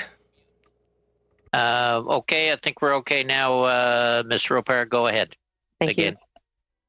Thank you. 24 months ago, there was nothing, no staff, no risk management program, nothing was operationalized. It takes a lot of heavy lifting to set the right foundation to ensure proper controls and processes surrounding the stewardship of taxpayer money and make sure we have consistent, rigorous due diligence processes in our review and structuring of investments. But even during that time period, while we were still building, we got a lot done. The CIB operates at arm's length from government. We have an independent professional board of directors. This provides independence to make investment decisions based on commercial assessments and analysis. The board, led by our new chair, Michael Sabia, provides expert governance and strategic guidance. It ensures oversight and accountability. The directors bring a balance of professional skills, infrastructure expertise, and investment experience, and they reflect gender, linguistic, cultural, and regional diversity. Our board truly understands the important links between government and business. All of us at the CIB take our purpose very seriously. We have a culture that is committed to public service and the experience and drive to achieve results in a business-like way.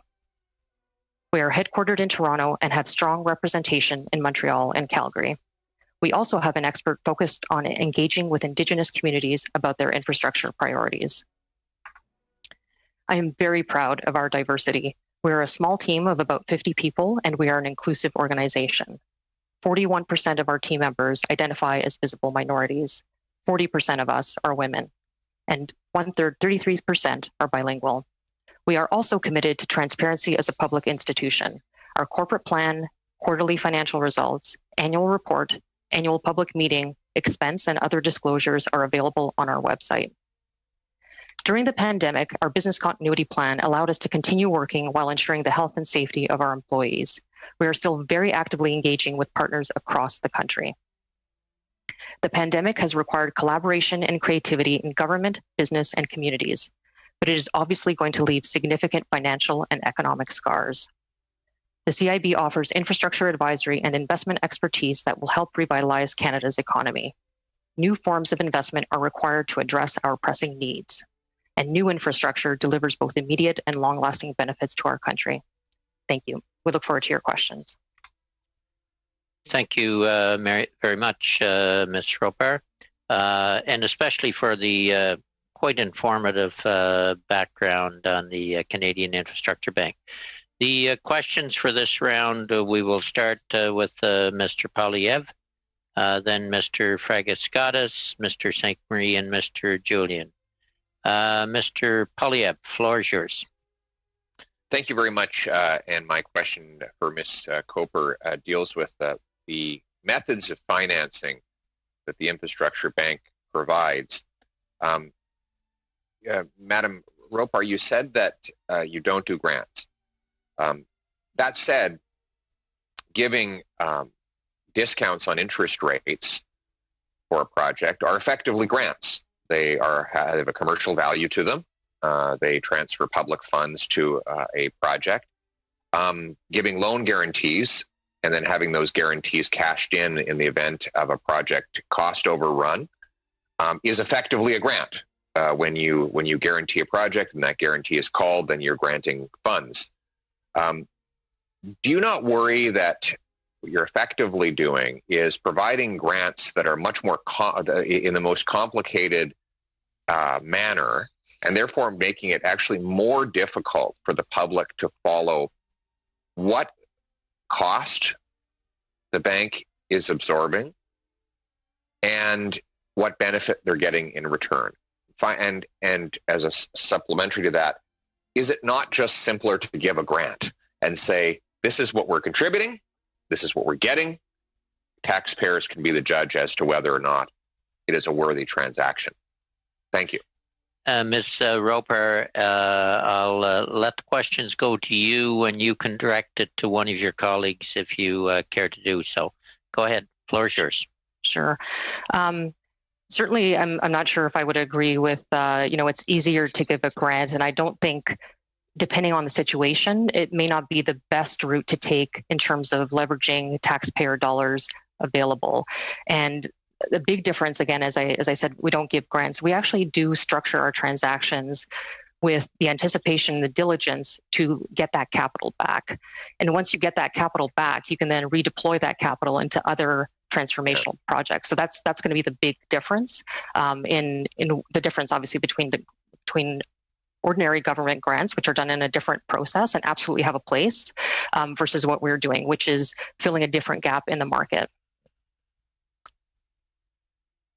But if you were going to get the money back, then we wouldn't need you to do it in the first place. There'd be a private financial facility to do that. We have extremely advanced and highly sophisticated capital markets that have trillions of dollars available that love to lend to large-scale projects with predictable revenue payout schedules.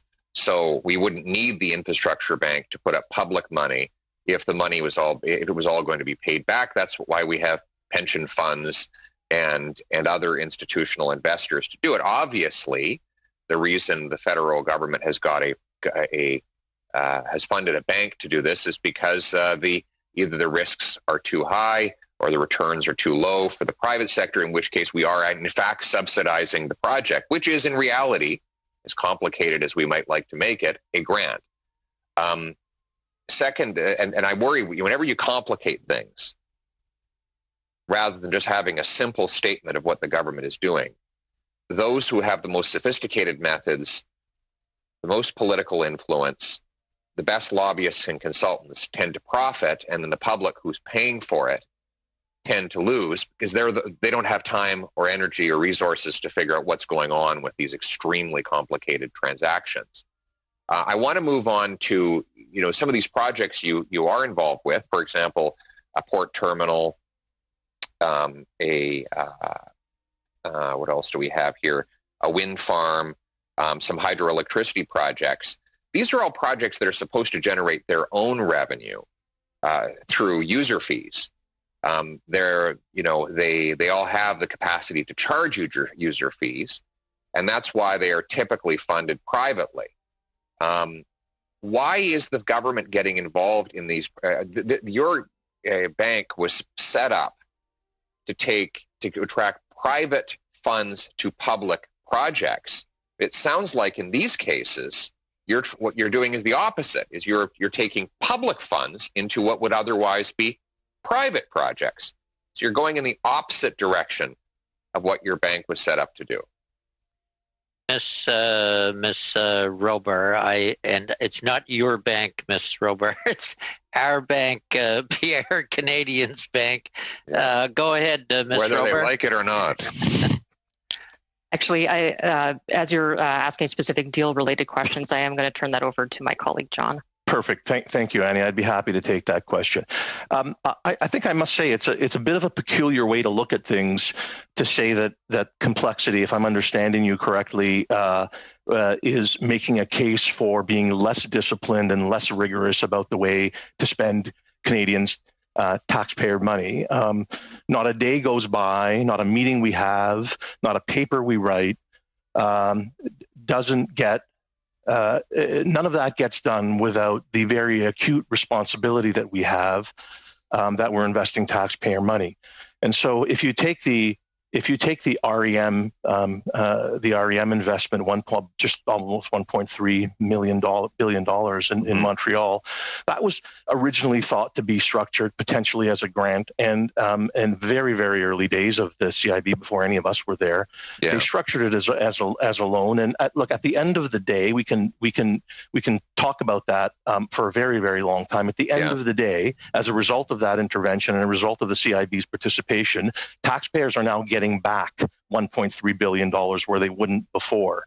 Well, that's not quite true, because taxpayers... Pierre, Mr. Casselot has the floor, and he's got a little time, and we'll let you in. Go ahead, Mr. John. Thank you. It is. We will enter into the CIB. Won't enter into any deal not expecting to get its capital back. Of course, it is a lender. It is an equity investor. We can participate in many. All different facets of the capital structure of any particular deal. And so you're quite right when you state that, a below market loan is potentially the equivalent of a subsidy. I think that's quite an accurate statement. But I want to really stress, though, that where we do get involved, it's to fill some gap that the private sector won't take, that exists in the project that prevents it from coming to market. So it's not that we're displacing private capital. It's quite the opposite. We believe in the vast majority of these projects, those projects would never actually get to market to allow the private sector to participate without us there. Okay, but we will have to go back to Mr. Last question, Pierre. Well, first of all, it's not true that taxpayers are getting money from the discounted loan. The taxpayers are providing the discounted loan. So they're the ones paying the full cost of any additional, any discount of basis points on the financing. The infrastructure bank is a taxpayer-funded institution. So any discount you're providing the project is paid for by taxpayers, which is effectively a grant, a very complicated grant, hard one for the average taxpayer to figure out. In fact, most people on our committee wouldn't be able to figure out what the actual cost is to taxpayers. But so you're basically wrapping up a grant in a much more complicated delivery vehicle, making it even more difficult for us to know whether we're getting value for money. The other thing I would point out is that there are some large-scale projects that should not happen. Large-scale projects that don't pay for themselves, and that ultimately cost vastly more than they produce in benefit, are actually a reduction in the value of our economy. You look at, for example, the subsidies that went to wind and solar in Ontario, about 99 cents of subsidy for every 1 penny of electricity. Well, a project like that should not happen because it costs more to the people than it benefits them. So the more complicated you make your subsidy schemes, the more likely it is that taxpayers get ripped off, and the more likely it is that some very sophisticated players who have the right consultants and lobbyists walk off with a big fortune. So I guess my question is, if a project is not viable, then why would we want to fund it? And if a project is viable, then why would we need to fund it? Well, let me give you an example. Let me give you an example. Look, none of us would disagree with your statement that there are projects that ought not to proceed. I think what you see is you have a very experienced and disciplined group of people on the investments team that conduct exactly that analysis and that due diligence to see whether it makes sense.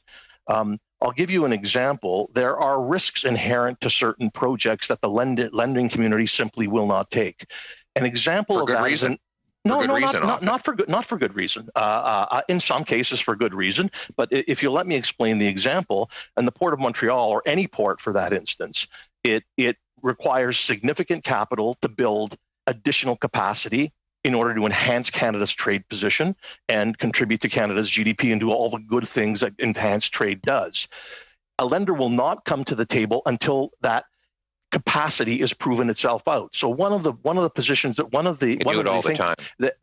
things that we do is to say, look, we know it's going to take some time to ramp up to those steady state. You can't attract that capital until it gets to steady state. That's not true. You'll come in. It is absolutely not true. We have a team of experienced investment professionals who can provide you many examples where that's the case.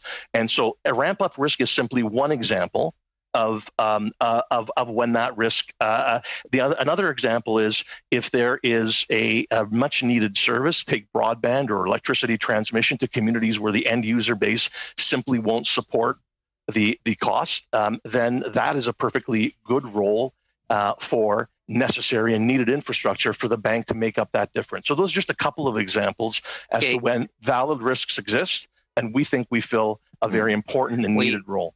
We're 5 minutes over, Pierre. I let it go longer because I know you're passionate about this issue, and we needed some answers on the record. So I will have to go to Mr. Fragaskatis, but I just want to come back to one point. It was kind of inferred that you might have been involved in some of those energy projects in Ontario. Were you or were you not? So that the record is clear there. We have not made any investments in any energy projects in Ontario to date. Previous provincial government. Correct. Okay, then Mr. Fragaskatis, followed by Mr. St. Marie. Thank you, Mr. Chair. Thank you to Ms. Rapar and Mr. Casola for coming today. I appreciate the interventions always of my colleague, Mr. Polyev, as you know, Mr. Chair, but I wonder where his passion was in terms of getting infrastructure built. I wonder where Stephen Harper's passion was when it comes to getting infrastructure built. We all know that hardly any infrastructure in Canada was built between the years 2006 and 2015. And perhaps if that passion and interest would have been there, we would need the Canada Infrastructure Bank. But there is a dearth of infrastructure in Canada when it comes to large-scale projects. Our government has taken action on that, and that's why we moved in the direction that we did in 2017. With that said, I did want to, actually it's a related point. It's a point about timing. In August of 2019, Jim Leach, who, as you might know, as I'm sure you know, was the former head of the Ontario Teachers Pension Plan, which is a large amount of investments with respect to infrastructure globally. He said the following, and I'm going to quote him here. It took teachers more than 3 years, by teachers he means the pension plan, more than 3 years to invest the amount that the Canada Infrastructure Bank committed in its first year. That is more than $3 billion. And that was by purchasing complete projects, not building from scratch. Startup projects take considerably more due diligence and analysis. Putting money out the door is never a challenge. Investing wisely for the betterment of Canadians takes time and talent. So to either Mr. Casola or Mr. Rapar, can you just speak to the point that I think Mr. Leach has made here, which is that transformational change takes time. When you introduce a new way of doing things, seeing the sort of transformational change that's intended does take time. And that's what I take from this comment, but happy to hear what you think. John, I think what would be useful here is sort of an example of what's all the work that's involved before you can get an investment to a funding-ready stage. Yes, thanks, Annie. I'm happy to provide that. I think that the question really does state the truth in large transformational infrastructure projects. Infrastructure is a complicated thing. If you take the Port of Montreal, for example, which has come up already a couple of times, so I may as well stick to that. They started planning for that expansion in 2013. These are very long-term projects. It takes time to complete studies, engineering studies, engage in procurement processes to get the right kind of expertise on board, both legal, technical, financial, to create business cases that are going to validate or not, as the case may be, the need for additional infrastructure and the spending of taxpayer and port money. If you look at the Calgary Banff announcement last week, that didn't happen after a phone call to Alberta. We've been engaged with the province of Alberta in a very constructive and collaborative way for over a year on that project already. And if you take what needs to be done to bring that next level, it involves planning a route, hiring engineers to plan that route, consulting all of the groups that are affected on that route. It involves negotiating agreements with other rights holders on that route.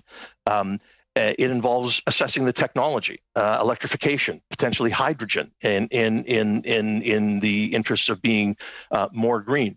And so the complexity inherent in these projects is tremendous. And the suggestion that there are projects that could get out the door the day after we were established is doing precisely the opposite to what was intended by our creation, and that is to invest money in a more accountable, transparent, and intelligent way.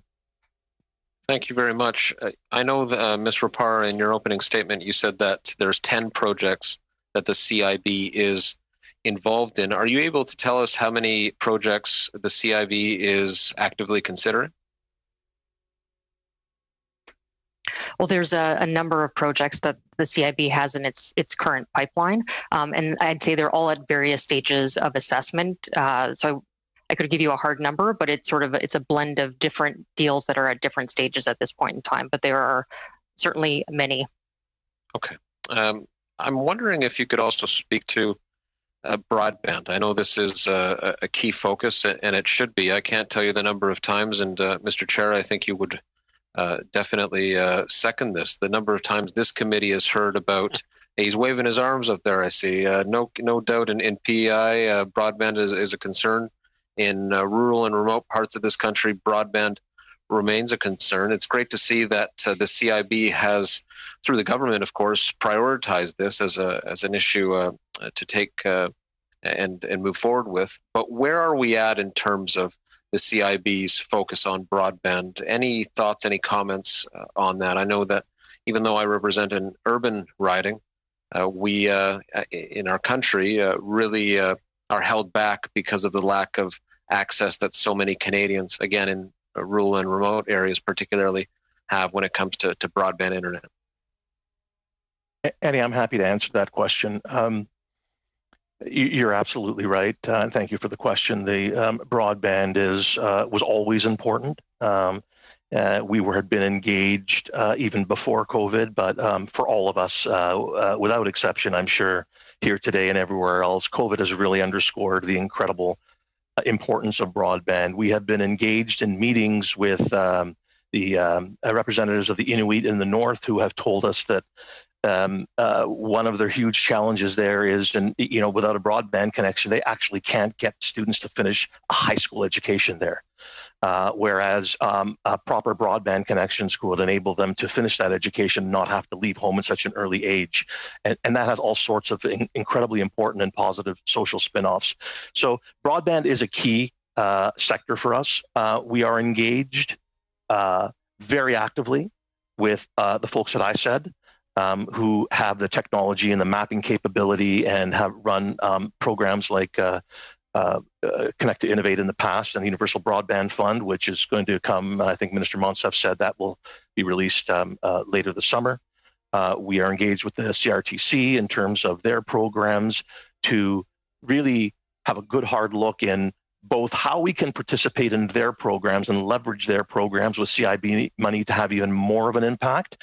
And also, we're under discussions about creating additional and complementary programs that we would work with them on in order to have significant impact across the country and connect homes in ways that matter and that is much quicker than the original target of 2030, which was itself ambitious. But I think the COVID situation has created, I think, a greater awareness that speed is definitely of the essence. Okay, we will have to move on. We're substantially over in this question as well. Mr. St. Marie, followed by Mr. Julian. Mr. St. Marie. Oui, merci, Monsieur Easter. Donc, Madame Ropard, Messieurs Morley et Casson. Thank you. Ms. Ropar, Mr. Cazola, Mr. Morley, thank you for being here with us this afternoon. First, I would like to understand how the CIB works. I'll tell you what I understand, and you can correct me if need be. So now there are 10 projects that have been announced. The REM, Ms. Ropar, you talked about the terminal in Contrecoeur. The infrastructure bank will finance these projects in part, so it's the equivalent of a loan. For the REM, for example, it's the Caisse de dépôt that will take this money, develop the project, and in the future reimburse this financing with interest. This means that the infrastructure bank does not own part of the project but finances it. So that's the first part. And the money that is provided by the infrastructure bank, if I understood your presentation well, Ms. Ropar, you say that you find it in the private sector or with institutional funds. So you say, we have a portfolio of projects.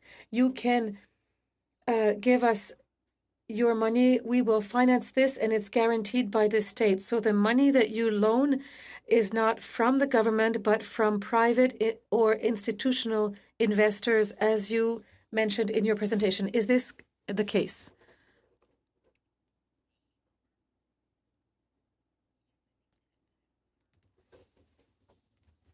I think if I'm understanding the question correctly, so we would provide a part of the financing, whether it's structured as a loan or equity with interest, but then private sector investors would invest alongside us.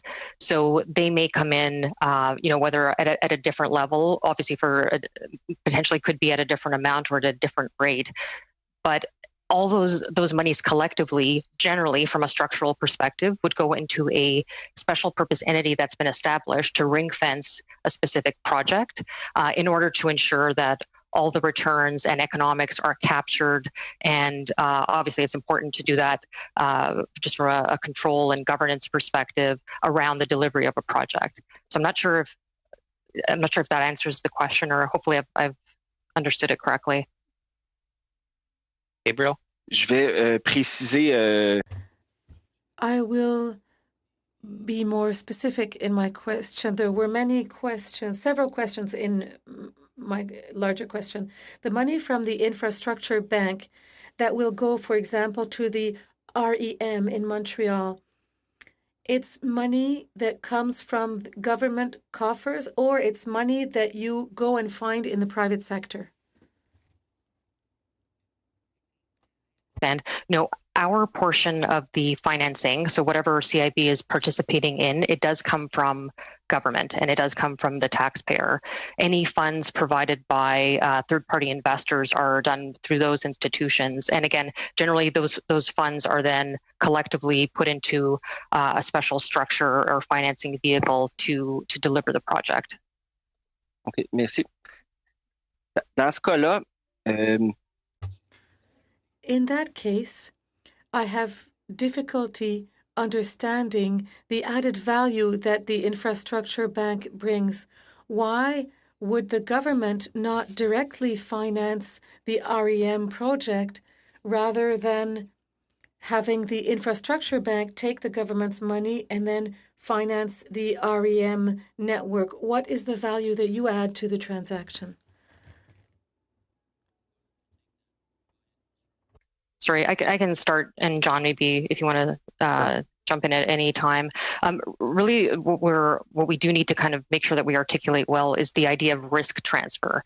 And so a big part of bringing in private sector capital is that they then take on a number of the risks associated with any given project as a result of taking on this financing. So a perfect example in a project could be taking revenue risk out of that project and taking that on directly in exchange for getting a return on their investment.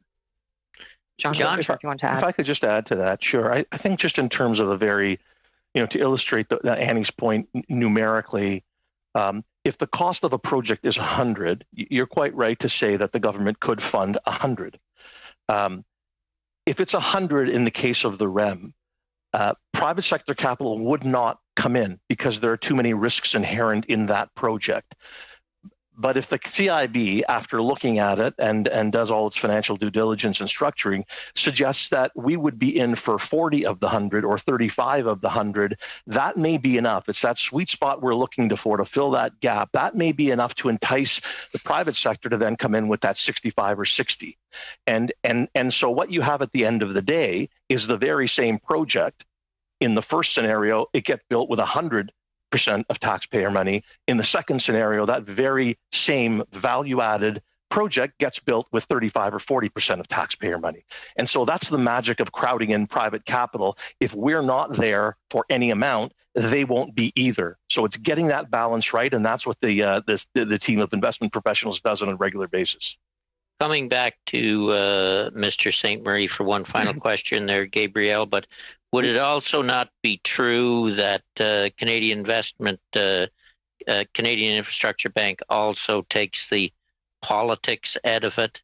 If it's strictly a government, you might have some politics in it, that it's good politics in a certain area to do something. You look at it from a risk and long-term needs point of view. Would that be fair? Yes, that is a fair point. I can walk through the independence of our investment process if the committee would like to hear about that. We'll see. We'll let Gabriel finish his question first for interrupting there. Mr. St. Marie. Oui, merci, Monsieur Easter. Donc, merci pour les réponses. Thank you, Mr. Easter. Thank you for the answer. Thank you, Mr. Easter. What I want to say is this, Mr. Casala, I appreciated your example based on the 100%, where the infrastructure bank puts in 40% and the rest from the private sector. But from my perspective, the government could have done it all. So, like our chairman said, there may be an understanding that there could be a politicization of the process. That's one argument. And if the government were to fund the 45%, if the bank didn't exist, well, then the private sector could have put in that 45% as well. Therefore, the government perhaps is less able to deal with the private sector than, say, your bank is. Is that the case? Your mic's muted there. My apologies. I have not a problem. Happens all the time. Yes, it does on a daily basis. In fact, thank you for the follow-up question. No, I think that I think it's not correct to say that the banks would have been there anyway. So why are we bothering? They would have come in, and it's also, I think, to say that the government could have done it. Absolutely, the government could have done it all, but we think the beauty and the kind of magic of the bank's mission is to take either 100 to build one REM, or to employ the methodology we're using by filling whatever minimum gap there is to crowd in private capital for the rest. And now all of a sudden we can build 2 or 3 REMs with that very same 100. And so it really is a question of spending taxpayer money more responsibly, of leveraging that $35 billion that we have to create, some multiple of that because of all the private sector capital we're able to crowd in, and really expand the reach of building new and needed infrastructure across the country. Okay, thank you. Thank you all. We'll go to Mr. Julian, who will be followed by Mr. Cumming. Peter? Thanks, Mr. Chair. Thanks, Ms. Ropar and Mr. Casola, Mr. Morley, for being here today. We hope that your families are safe and healthy. Wanted to start out by asking a very simple question. How much money has the Infrastructure Bank received from the federal government to date over the length of its existence? And what have the operational expenses been? Sorry, I can take that question. So we can divide up the appropriations between 2 parts. So there's capital appropriations, which are amounts that are funded for investments. And as of the end of Q3 of the 2019-2020 fiscal year, which is the last set of financials that we have published, that is totals just over $1 billion. And obviously that was in support of the REM transaction. In terms of operating costs and expenses, the most recent fiscal quarter, again, would be December 31st, 2019, the total operating costs are roughly about $16.6 million on that front. But also I want to point out as well that obviously those are the costs, that's the cost side of the equation, but there is also a revenue side to the equation. And as of the end of Q3 of that same period, we roughly have about $9.7 million in accrued interest revenue on our transaction. Okay, so 16.6 million a year, or 16.6 over the last 2 years? No, sorry, that's just for the year-to-date fiscal Q3, December 2019. Last year, our full-year fiscal expenses were about $11.4 million. Okay, the last fiscal. That's ending March 2019. Okay, thank you very much for that. Now, Pierre Lavallee stepped down after 24 months at the Infrastructure Bank. Could you confirm that he received a bonus of $720,000 when he stepped down in April? Maybe just to back up on that question, I think it's important to note to the committee that our CEO's base salary is disclosed via the OIC appointment, and that is disclosed on the OIC website. In addition, we disclose, just to give people the color around our transparency, is we do disclose in our annual report under our key management personnel notes to the financials, on an aggregate basis, total compensation paid to the executive team as well as the board of directors. Unfortunately, I cannot comment on a specific individual's payments or terms, as that is subject to confidentiality of their employment agreement. François Lecavalier stepped down after 12 months in December. Nicholas Hahn stepped down after 9 months, about 11 months ago. Could you confirm that bonuses were paid in their departures as well? So again, all of our disclosure around compensation does appear in our notes to the financial statements, but I cannot comment on any one individual's specific terms of their employment agreements. Now, the Auditor General just appeared before us, and she stated that she is auditing the Infrastructure Bank, including the issue of executive bonuses, and that she would be sharing that information directly and recommendations directly with the Infrastructure Bank. Can you commit today to releasing that information to the Finance Committee when that audit is completed? Well, right now we are in compliance with all of our requirements in terms of disclosures around all financial aspects of our cost structure of the bank in accordance with current Treasury Board and Financial Administration Act guidelines. And obviously, the Auditor General, along with the private sector auditor, BDO, audits us on an annual basis, and they go through all of the HR matters. They go through all of our disclosures and whether or not we've met the requirements under the Financial Administration Act.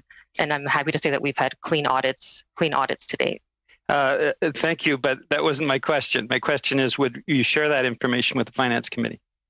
So in our notes to the disclosure to the financial statements, once our annual report is submitted, which will be shortly, the notes to the financial statements will disclose, again, on an aggregate basis, the compensation for the executive team as well as the board of directors.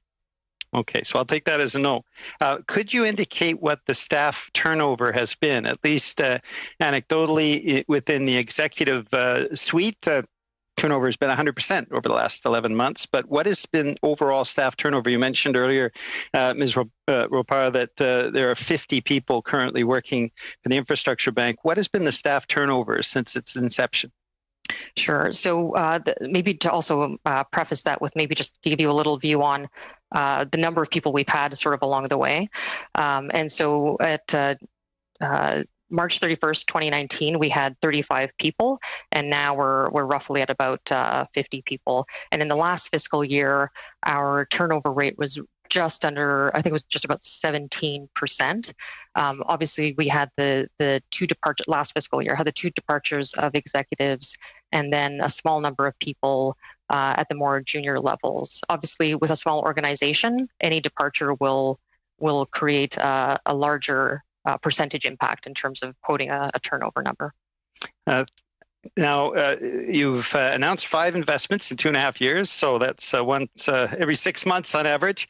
And of those 5 investments, a number of them, of course, had already been announced. So can you confirm to us how many of these 5 projects had already been announced as receiving funding from the federal government before the Infrastructure Bank took them on?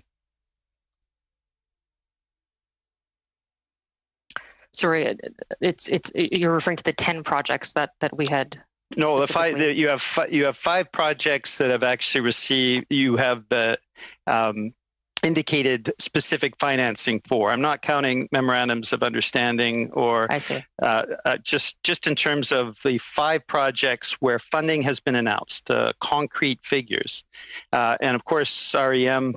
As an example, it was already announced as being funded by the federal government. So how many of the 5 had already been announced by the federal government before the Infrastructure Bank then re-announced with federal government funding supports for the projects?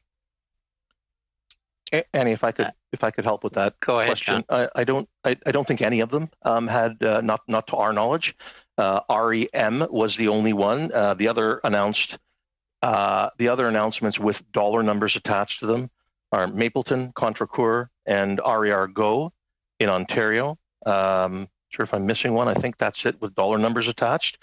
And to our knowledge, to my knowledge, I'll speak for myself, none of those had any commitments to the federal government attached to them. Last question, Peter. We've let everybody roll along here in this first round, so you have time for one more. Well, yes, I'd like to come back on the GO expansion because my understanding was it had already been announced, the funding had already been announced for that project prior to, like REM, the Infrastructure Bank took it on. Can you confirm that? Yeah, no, I don't believe that's the case. In fact, I think that's not something that we're aware of if it actually had happened. There's no public announcement that we're aware of. If you are aware of one, we'd love to see it, but there's none that we're aware of. Okay, we will move on to the second round, 5-minute round. We'll start Mr. Cummings, Ms. Kotrakis, Mr. Cooper, and Mr. Sabera. James, floor is yours. Great. Thank you, Mr. Chair, and thank you to the witnesses for appearing. So I looked through the purpose of the bank is to invest and seek to attract investment from private sector investors and institutional investors in infrastructure projects in Canada, or partly in Canada, will generate revenue that will be in the public interest, for example, supporting conditions that foster economic growth or by contributing to the sustainability.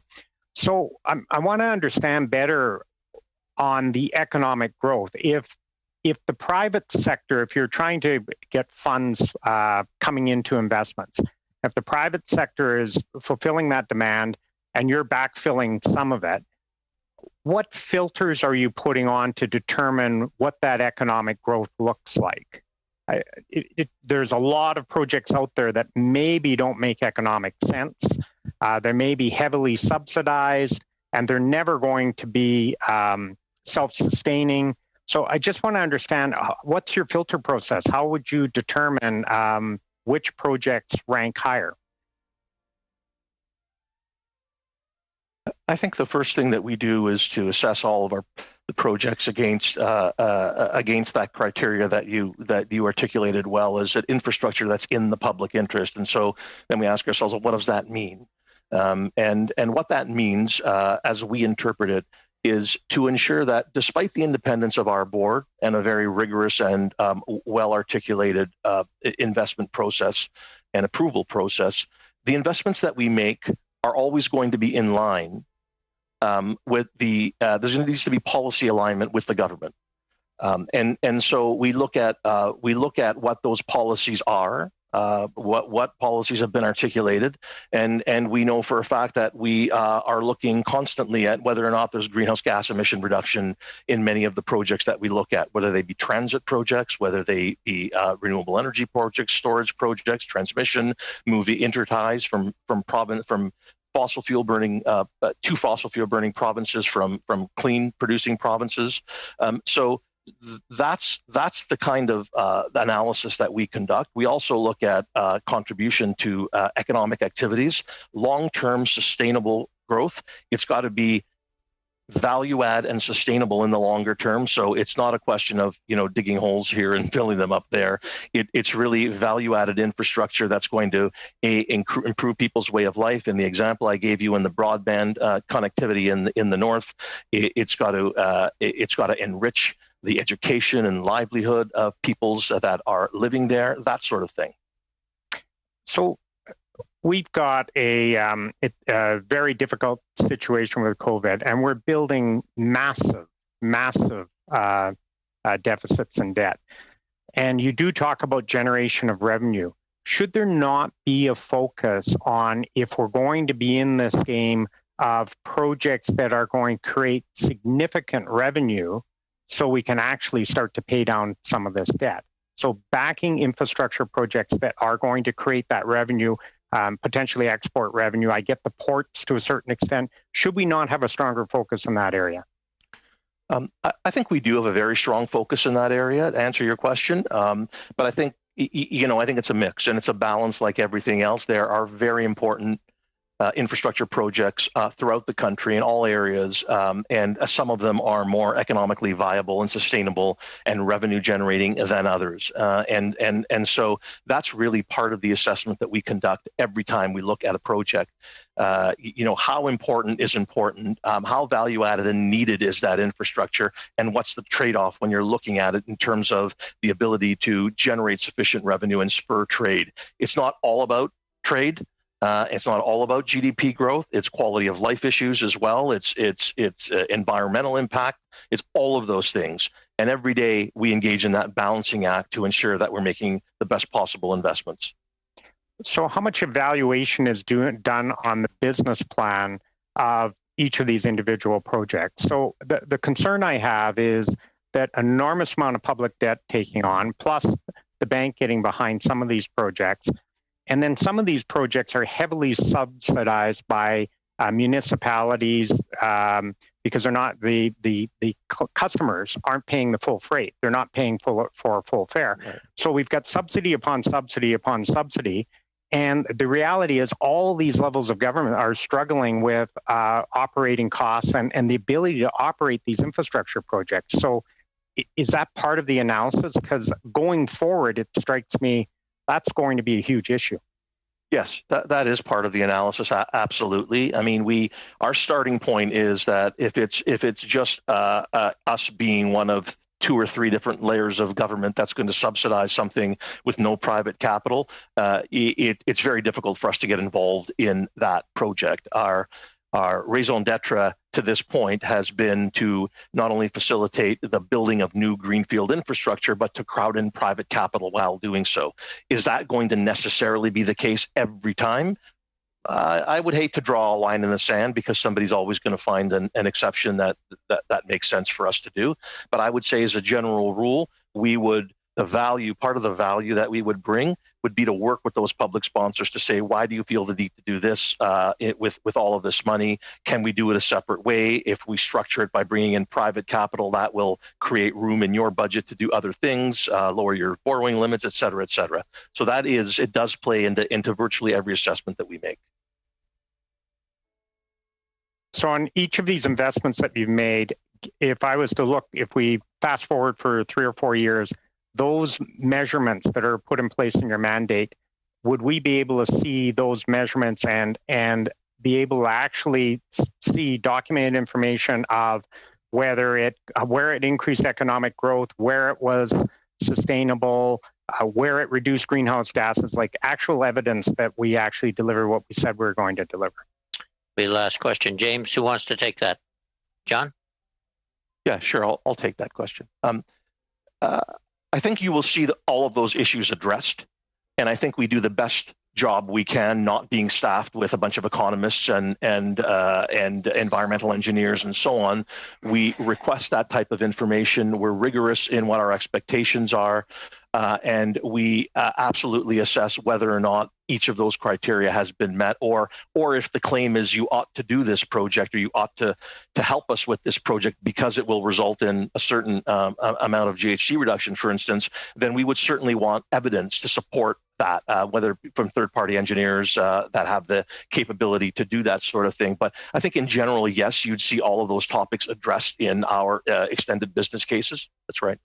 Okay, thank you all. We'll go to Ms. Koutrakis, followed by Mr. Cooper. Annie. Thank you, Mr. Chair, and thank you to our witnesses for your testimony this afternoon. Very interesting conversation, and thank you for all you do.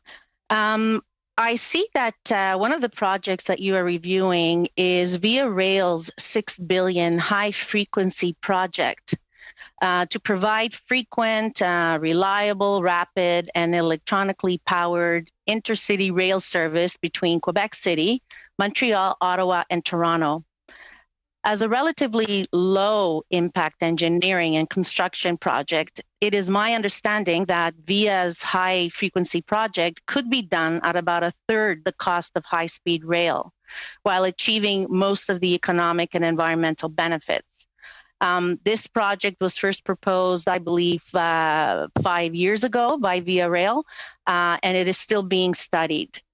Could you please inform us on the merits and status of what I consider to be a very appealing project for Canadians that could be expanded into southwestern Ontario, and it could also serve as a good stimulus for our economy in this economic downturn as a result of COVID-19? Who wants to take it? Mr. Roper? I'll take that. I'll take that question. Yeah, thank you. Okay. Thank you for the question. The Via HFR project is an incredibly important project for the government and for Canadians, serving the most populous corridor of the country. The business case, the original business case you refer to, I think caused the government of the day to look at it and say, is there a way we can do this better, more effectively, more efficiently by bringing in private capital? Is there a way that we can achieve great results of the type proposed by Via, doing it a slightly different way? Or at least let's look at all the good ways, the potential ways to do this that make sense. And so the government asked us to work with Via in a joint project office, the JPO, which we call it. So it's a combined and staffed office of Via Rail and the CIB, and it is led by, we did a global search for a director to lead the office. He's an independent, globally recognized rail expert. We moved him here to do this project, and he is in no time at all won the praise and respect of all parties involved, stakeholders and other participants.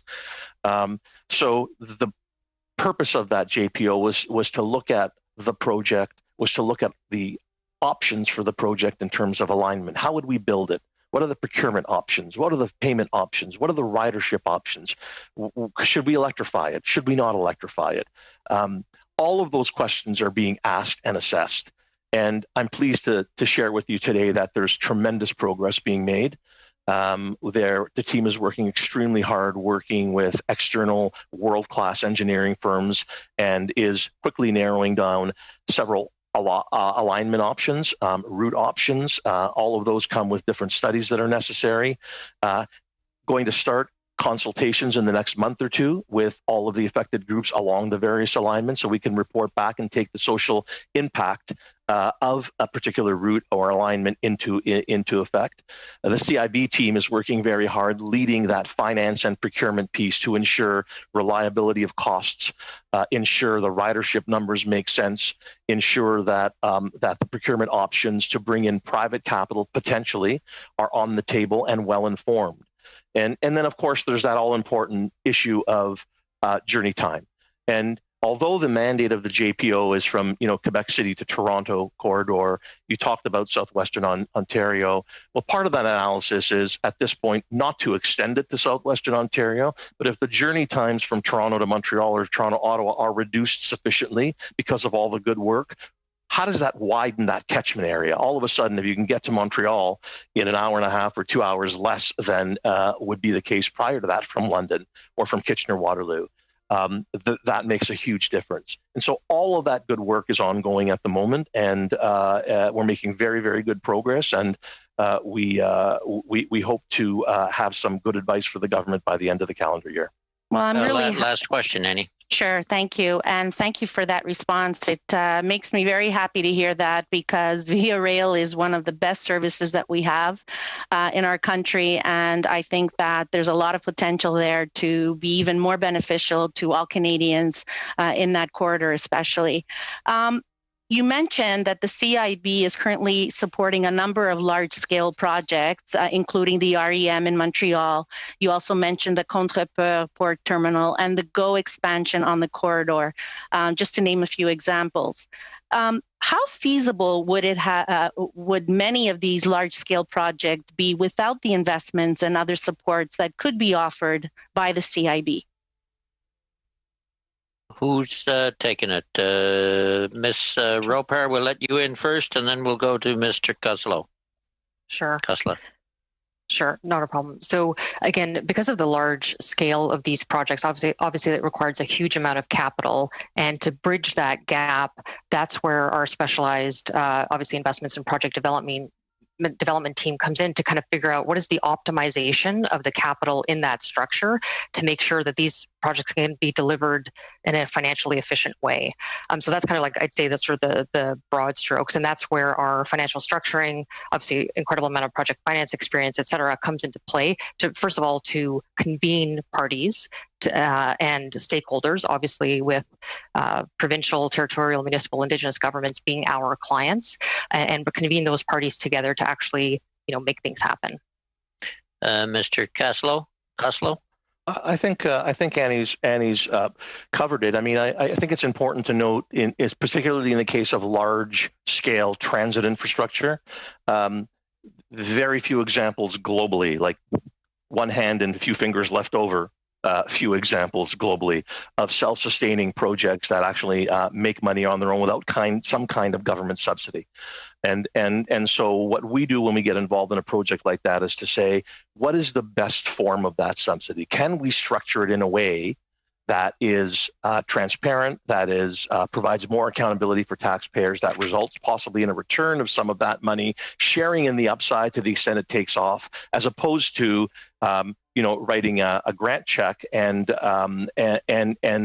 giving the upside scenarios and the structuring less thought. So I'll leave it at that. Mr. Cooper. Yeah, thank you, Mr. Chair. Mr. Polyev was on such a roll that I'm going to reserve the balance of my time to him. Well, okay. Pierre, you're on. Thank you very much, Mr. Cooper, for sharing your time with me. I want to return to the previous line of questioning that I had. Mr. Kosala, you said that, for example, you said that these instruments you're using are subsidies, and I thank you for being honest about that. They are indeed subsidies, even if they're not called grants. So, for example, with the Réseau Express Métropolitain, what is the net present value of the full infrastructure bank subsidy to that project? Just the number, please. I don't have that number, Annie. I'm not sure if you do, Andy. Yeah, no, I can provide that number. So we did actually disclose that in our last quarterly statements in the notes. So effectively, again, just for context, what we do is a mark-to-market analysis where we look at what would be the return required based on the risk of the project, et cetera, in the private sector. And then we discount that back against the effective interest rate that we're actually charging on that loan over the course of the 15-year term. And that number is $495 million. $495 million is the value of the subsidy? No, it's basically a comparison of the value of what would be required. And again, on the same basis with that same piece of paper for the private sector, and that is discounted against our interest rate. Okay, if you could just share with us the value of the subsidy that you're providing that project, I would really appreciate it in net present dollars. Mr.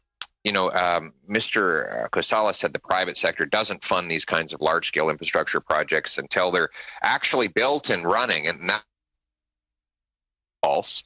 They're large-scale mines, LNG plants, pipelines that are funded all the time with no government subsidy. I don't know, Pierre, you're Mr. Poilievre, you're breaking up a little somehow. Project. I lost Pierre. You're breaking up. We'll have to get you to start to ask that question again. We'll give you back the time. So Mr. Kosala said that the private sector does not fund these projects. In fact, that is not true. The private sector does fund these projects upfront without government money all the time, all around the world, whether it's pipelines, gas plants, mines, or other natural resource projects. They are regularly funded without government guarantees, even into the tens of billions of dollars, as is the case with LNG Canada. $40 billion project, all of the funding privately financed. So it is not true that we can't build anything in this country without having government guarantees or subsidies in order to do it. But I want to move on to a different question, which is the bonus received by the outgoing CEO of the Canada Infrastructure Bank. Can somebody please tell us how much that bonus was? I think that we were on that earlier, but go ahead, Ms. Roper. Yeah, and I'll repeat my previous answer is that we do disclose total compensation by category for the entire executive team in our notes to our financial statements and our annual report, but I'm unable to comment on any individual person's compensation. Well, that's unacceptable. I can tell you every member of this committee has their compensation disclosed. The chairman has a compensation. All of us as MPs have a different compensation. Everybody knows what we're paid. Why do you think that you and your other executives should be able to keep your compensation, which is funded by taxpayers, secret from those same taxpayers? We're actually following the exact same guidelines that other Crown corporations follow. So I would welcome the opportunity. I think you should take a look at the statements produced by some of our other financial crowns, and you'll find the exact same method of disclosure. You don't think that taxpayers are entitled to know what a failed executive was paid on the way out the door? I think they know. I'm going to interrupt here because I really think that's a question that may be more appropriate for the Minister of Finance. I don't want to put Ms. Roper on the spot, but she can go and answer how she sees fit, but it's not the Canadian Infrastructure Bank's decision. It was somebody else's up the line. If we want to challenge that, we can. I'm not in disagreement with that, but Ms. Roper? Yeah, so I did want to say that we do disclose total compensation, again, for key executives and the board of directors. That is fully transparent and disclosed in our financial statements. But the outgoing CEO's compensation on his way out the door, that will not be made public. That is effectively embedded in the key management personnel disclosure. It's embedded, but we can't actually find out the number for that individual on his departure. Correct? Correct. Okay, that is really unfortunate, and it's a serious lack of transparency. Has the bank completed any projects since it was founded in 2017? Who wants to take that, Mr. Keslow or Mr. Opare? Go ahead. Sure. So I think as John had enumerated, just the long lead time to get projects done. Obviously, the REM project is currently under construction, and I believe and John, correct me if I'm wrong, has a 6-year construction period, which is ongoing. But in terms of if the member is specifically referring to completed ribbon cut, then no. Okay, we will have to move on to Mr. Sabero. But coming out of this round of questioning, I hope somebody at some point in time, there's a dispute over what is a subsidy and what isn't it. So if somebody can answer that, it'd be great. Going down the line, Mr. Sabera. Thank you, Mr. Chair, and thank you to the members of the Canada Infrastructure Bank for coming today or being here virtually. First of all, I think the expansion of GO Transit here in Ontario is of paramount importance for our commuters. We're under different times, virtual times, so obviously the volumes are being impacted due to COVID-19. But when we do get back to hopefully more of a normal pace, that volumes will go up. $2 billion commitment from the Canada Infrastructure Bank, very much welcome to ensure we get a further build out of GO Transit time. So I want to say thank you to the executive team there. Moving back to the mandate of the CIA, the Canada Infrastructure Bank, when I think about the CIB versus Canada Pension Plan or PSP, OMERS or Teachers or HOOP or any of the other major pension plans, institutional investors out there, do you have a set hurdle rate when you're looking at projects? And secondly, are most of your projects on the greenfield side or the brownfield side? Because it seems to be more so on the brownfield side. If you care to comment on that. John, do you want to? Yeah, sure. So in terms of a hurdle rate or a return rate, we don't have one. We were, unlike those institutions, those comparator ones that you noted, those were created to generate returns for their plan members, of course, and they need a return to be able to meet their obligations going forward. Our imperative, our mandate at its core is to build new value-added and important infrastructure for Canadians. And so, as we discussed earlier, oftentimes we can do that by taking equity. We can do that by providing, market-based loans. We can do that by providing subsidized loans on a subsidized interest rate basis, because that's the only way they make economic sense. So we measure really how much new infrastructure, value-added infrastructure we were able to facilitate and participate in, and how much private capital that we welcomed into those deals that wouldn't otherwise have been there.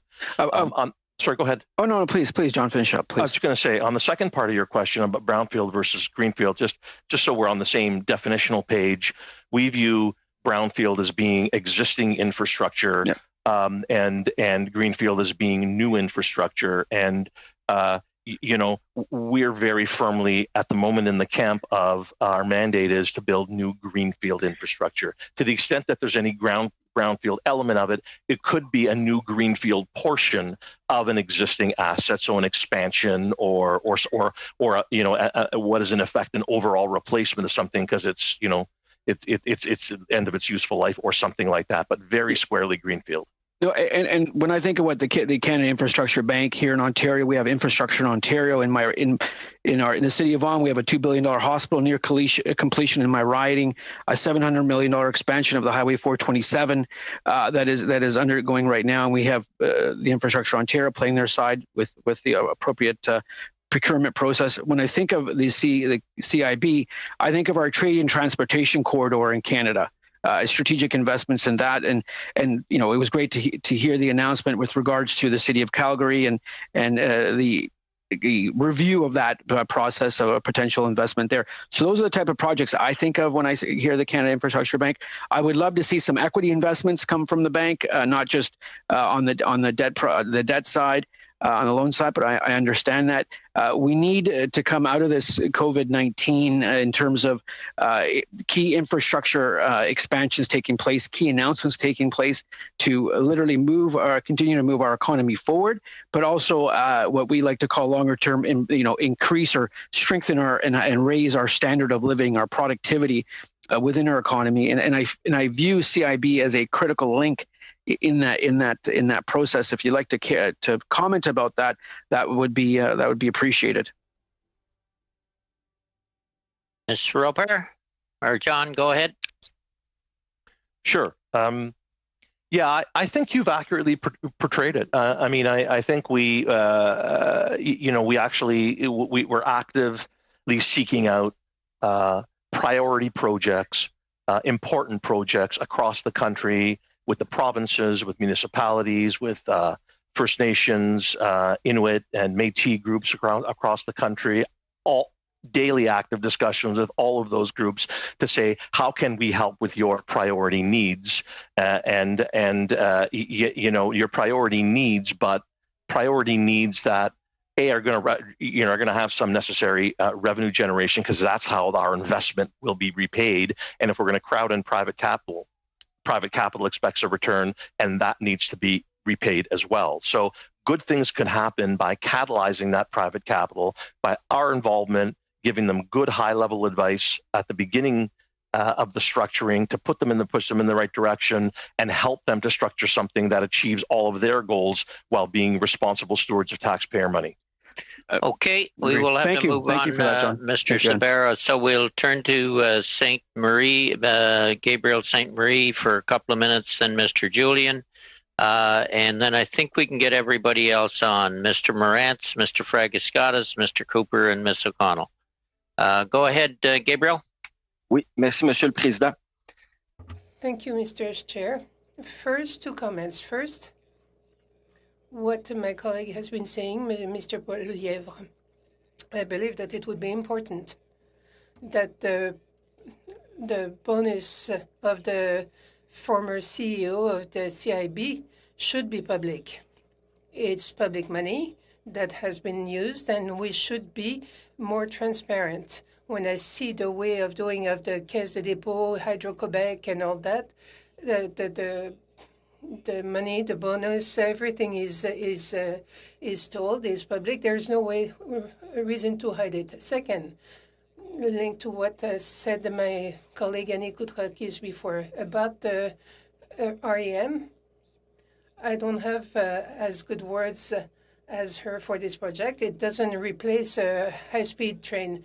Environmentally speaking, a high-speed train that would replace aerial link would be way better. It's not the same thing. And when we see the car project that will be built in California rather than in Quebec and Ontario, when we see what happens in Europe and the States, the rail projects help to support the rail companies that are in their territory. It wouldn't have been so hard to have a minimum of local content to optimize the returns. My question now, up to now, as we said before, projects are essentially funding for the project. Does the CIB think of taking a part of the participation in infrastructure? If the bank became a direct partner, had a part of a project of a municipal infrastructure project, since the bank is federal, the infrastructure would be under federal jurisdiction, and when in that case that the municipal regulations and the provincial regulations wouldn't apply. How do we guarantee that municipalities can be masters in their own field and have their own environmental demands? So would it be possible to take a direct participation? And if yes, how will you do for municipalities and provinces to be masters in their own regulations. Ms. Roper. Sure. I believe the question is really around potentially taking an equity position in any given project. And absolutely, that is a tool that is available to us as part of our act. That is one of the financial tools that is in fact available to us. Whether or not we would use it in any particular case, as John had said, what we do is we solve for the gap in the financing. And so in some cases, equity may be required. In some cases, the best solution or the most efficient use of capital is in fact going to be a loan. But that will be project specific, depending on the economic needs of that specific project. Okay, I'm not sure. Thank you. John, did you want to add further? No, I think Annie covered it. Thank you. Okay. Mr. Julian, 2 minutes. Thank you very much, Mr. Chair. We've seen a number of collapses of P3 projects, of course, most recently in Britain, in British Columbia, massive cost overruns. So seems to be that principle seems to be to socialize the risk on taxpayers, but privatize the profit. My question is very twofold. First, what is the return that is expected around these projects? Because, of course, that increases the cost of the project. The CCPA estimates it doubles the cost. And when we talk about Mapleton, one of the 5 projects and one of the few new announcements, what are the user fees that are contemplated? The former CEO for the Infrastructure Bank, or one of the former ones, said that users will fund the bulk of the operations and the returns to investors through user fees. So this is actually something that I would say is patently not in the public interest, people paying for water so that the return on investment can be enhanced for private sector investors. So what is the bank's plan for privatizing assets like that, assets that should be held in common, to privatize, to impose user fees? And what are the user fees going to be in the case of the Mapletown Water and Wastewater Project? I'm happy to answer that one, Annie.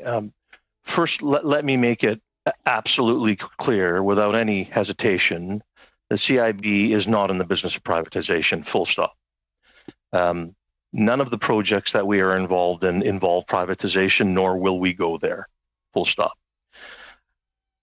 In the case of Mapleton, it's important to understand that the town was embarking on an ambitious and very innovative way to fill a very serious and real need for them. The town had already engaged other experts and was going down a path, and then they approached us to say, can you help us out here? Because despite what we want to do, we still feel that there's a gap.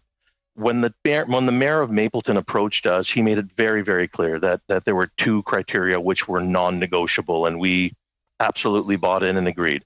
One, the town of Mapleton calls the shots on the asset. It owns the asset at the end of the day. 2, Mapleton and the representatives sets the rates. And that's the way that program is being structured. So when you talk about a user fee, what I think we're really talking about is the rate base. You pay for a water bill the same way I pay for a water bill, the same way all of us on this call pay for a water bill every month. That's really what it's about. So it's about the user base, not an additional or special fee. And so the real costs of building new infrastructure, we think need to be recognized. And they made the decision, the town of Mapleton made the decision that they would recognize those costs by having the users of the water pay for the real costs of that water. Well, and that's the problem. That the user fees and the increased costs of financing and the return on investment actually means the project is more expensive, and ultimately, as we've seen in other projects, Peter, we're over your 2.5 minutes by quite a bit. We'll let that statement stand, and we'll go to Mr. Morantz, and I think I missed Ms. Zerowitz at some point. We'll get her in. Mr. Morantz. Thank you, Mr. Chair. I just want to get some clarification. In your mission statement, it says that is to work with, among others, private sector investment partners. Do you have any private sector investment partners currently in any of the 10 projects that you've announced? John? Yes, certainly. I think it's fair to say that all projects that are under consideration, those ones that have been announced. But are there any that's in your mission? It's a simple question. Yes, they're in all those projects, correct. So what would that look like? Are they equity owners or lenders? What would be an example? Yeah, actually, give me one of the projects where there's a private equity investor. Well, Mapleton, which we just talked about, will have an equity investor with private money in it. Contra Core will have equity and private debt in it, and will likely at this point play a role of subordinated debt, but that's still to be determined. So, how do you define private investment then? Is it a loan or is it equity? It can be any and all of the above. It depends on what it is in the structure. So are there any current private equity investors, not debt, but equity investors in any of these projects? Because that's what your mission statement says. Well, there's not, to be clear, as we've discussed earlier on, there's only the investment that has actually closed, and so the structure and the participation of each of the investors is known on that. The other ones are being worked on at the moment, so there's nothing final to announce, and so it's premature. But I can confirm that discussions are ongoing with parties, and the intention is to structure it for some form of private sector participation at various levels. So it could be equity. Could be, yeah, sure. Okay, because earlier you just said that none of these projects would be privatized. To me, when you've got private sector equity, that's a form of private. I'm fine with that personally. Maybe others aren't, but that's a form of privatization when you have a private equity partner in a publicly funded project, isn't it? No, I don't think so. Not necessarily. I mean, it can be. The kind of structures we're contemplating is that there would be equity in an SPV vehicle, and what the equity would be is in a vehicle created to create the rights to cash flows coming from those assets. So those assets can be, those transactions can be structured in various ways, and so those are very definitely not regarded as privatizations. Those would be, in many cases, concessions where you'd have equity and debt in it, but the actual underlying asset would always, or generally, not always, generally revert to the public sector. So there couldn't be a situation where a private equity investor has a majority or controlling interest in any of your projects, or no? Sure, there could. There could. So it just depends on what it is. So how can you say it's not? No, none of these projects could ever be privatized, or future ones, if you can have a private investment equity partner that has a majority of the investment. Certainly, that's the definition of privatization. Yeah, let me clarify if I've confused things. There are classes of infrastructure. In certain classes of infrastructure, they are traditionally publicly owned, and it would not be our mission to help finance privatizing those. I want to be perfectly clear. However, if you look at renewable energy, if you look at renewables, storage, if you look at broadband, governments traditionally, public sector traditionally don't own those assets. So would we help bring broadband to needed communities across the country, even if they're privately owned, with the support of the public sector in some way? Yes, we would do that. Yeah. That's the model. With respect to the Kivalliq project, I just had a look on your website with respect to the Memorandum of Understanding. I didn't see Manitoba Hydro on there as a partner. Given it's the sole supplier of hydroelectricity in Manitoba, I'm wondering why they're not in the Memorandum of Understanding. Last question, Marty. Go ahead. Who wants to take that? Mr. Caslow? Yes, sure. I'll take that. Caslow. The MOU is really very early stage, and despite the fact that Manitoba Hydro is not a party to that agreement, I can assure you that they are party to the discussions. And so, as you quite rightly point out, they're a very important party to make that project happen. And so the MOU is as between the parties noted without Manitoba Hydro, but that doesn't mean that they're not involved in the discussions. Okay. Well, did you have a quick supplementary there in that, Marty? Related to Manitoba Hydro. No, it's okay. I'm good. Thanks, Mr. All right. Chair. Lots of interest in this panel for sure. I'm not sure who wants to take this one, Mr. Cooper or Mr. Polyev. Mr. Cooper's on next. No, sorry, Mr. Fragiskatis next, and then it's either Cooper or Mr. Polyev, then Ms. O'Connell, and Ms. May, then Ms. Zerowitz. We'll go 4-minute rounds. Go to Cooper for us, Mr. Chair, if you don't mind. All right, we'll go first to Mr. Fragiskatis, then to Mr. Cooper. Peter?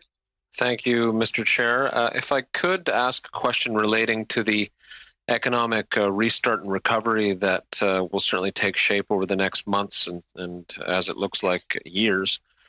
Infrastructure always figures prominently when it comes to putting in place strategies on the parts of governments in terms of stimulus. Does the bank currently have the resources to execute an infrastructure investment policy that would meet the needs of the moment? I know that $35 billion was obviously allocated in 2017, and on the face of it, that's a heck of a lot of money. But we are facing the most difficult economic moment in our lifetimes, and I just wonder if either Mr. Casola or Ms. Rapar could comment on that. Any thoughts that they could offer?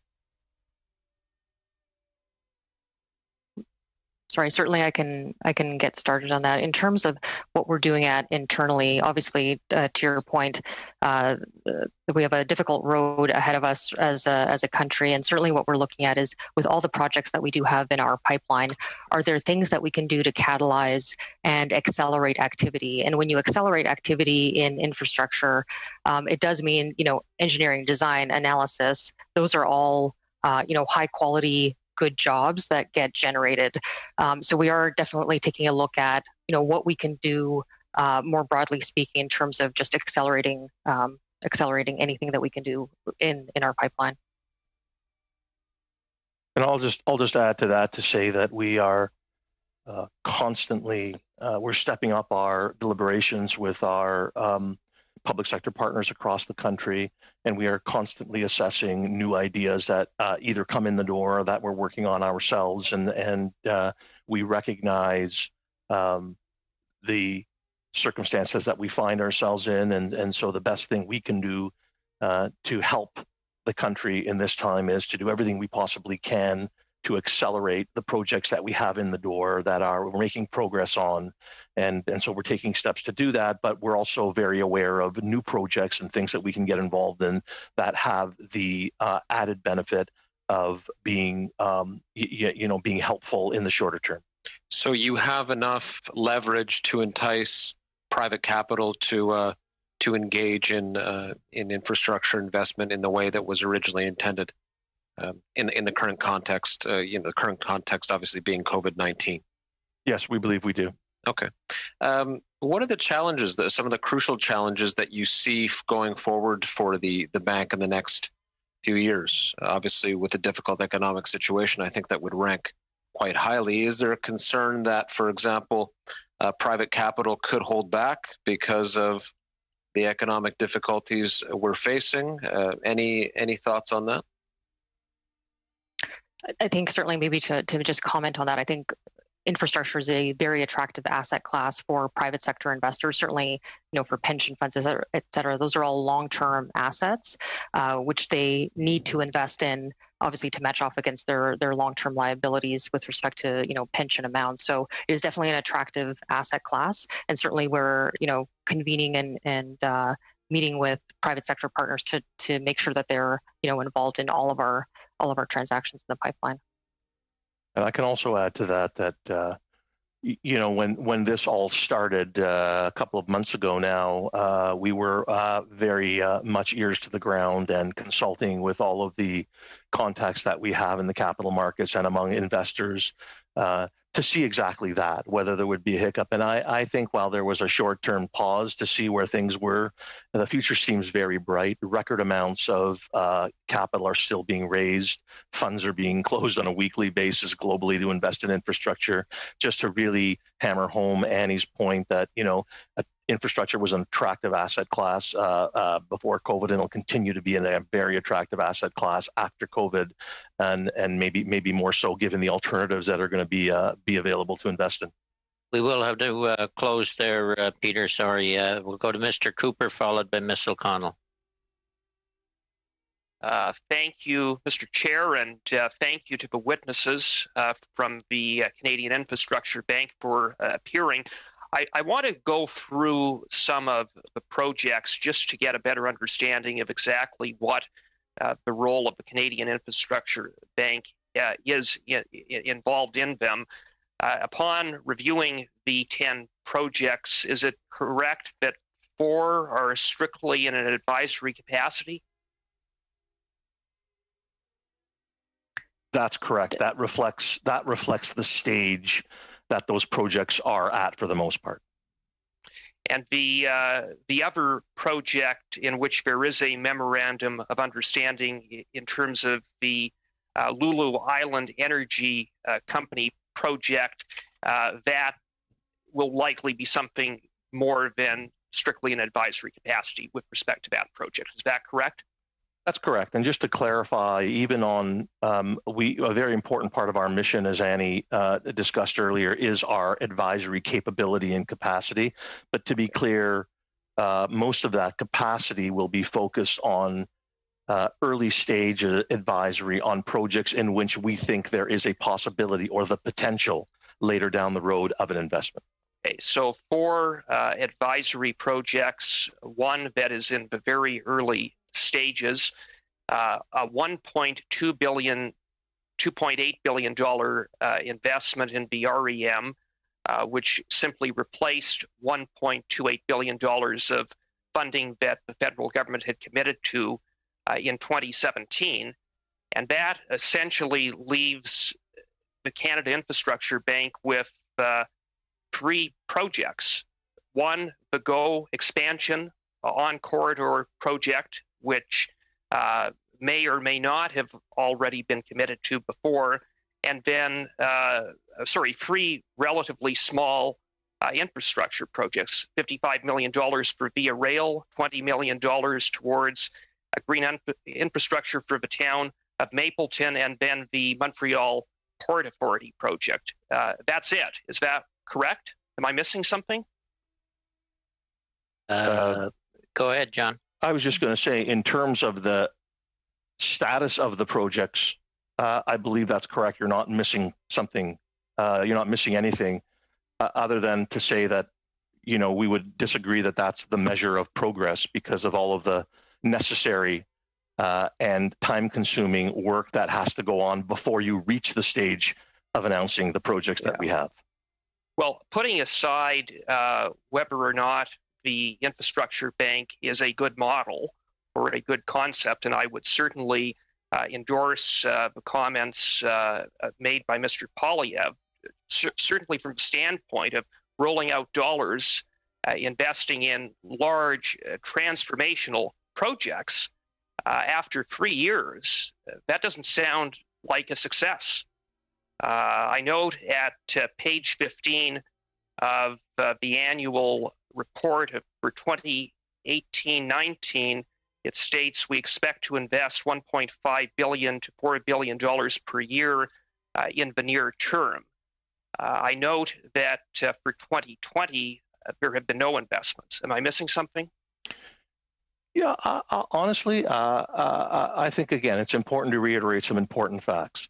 The bank has been functionally operational for 18 months. That's a fact. You can't close deals without people, without policies, without structure. 18 months. In 18 months, the level of activity, the number of activities in order to invest intelligently in a disciplined manner, building up a team, setting policies in place, going out there, meeting with all of the public sector sponsors across the country, forming those relationships, looking at those projects, priority projects all across the country, and then whittling down the ones that have the greatest likelihood of a potential investment and that meet all the criteria, and beginning to work on those. So if you look at it from that perspective, I would say that from a perspective of 18 months of being operational, we've accomplished quite a significant amount. I think it's good. You may want to look at it as as phased. When you're starting something from scratch, as Annie said, 2 years ago there was nothing. We're very happy that we got phase one. We've got all that hard work done. But I take your point. But zero investments in 2020. And are you going to meet the target for 2020? Okay, we are going to have to move on. I asked a specific question. I wasn't getting an answer, and it is a simple question. Is you the want target to take going to be met? Stab at that question, Mr. Caslow, and then we'll have to move on. Annie, did you want to have a stab at that one? Sorry, I just want to make mention because I think it's an important point. Absolutely. So we, on an annual basis, as a result of our corporate planning process, do have to frame some level of targeted investment commitment, obviously, so that the government can plan for resources, et cetera, around funding amounts. As we mentioned earlier on in the statements, in that these projects can take various levels of time depending on the amount of due diligence that's required, et cetera. So we absolutely have targets that we try to meet. We absolutely try to push them along as much as we absolutely can. But we have to be mindful. We have to apply rigorous due diligence to make sure that that first dollar out the door is a smart dollar. Okay, thank you. We'll leave it there, and we'll go to Ms. O'Connell, Ms. May, and Ms. Zerowitz. Jennifer.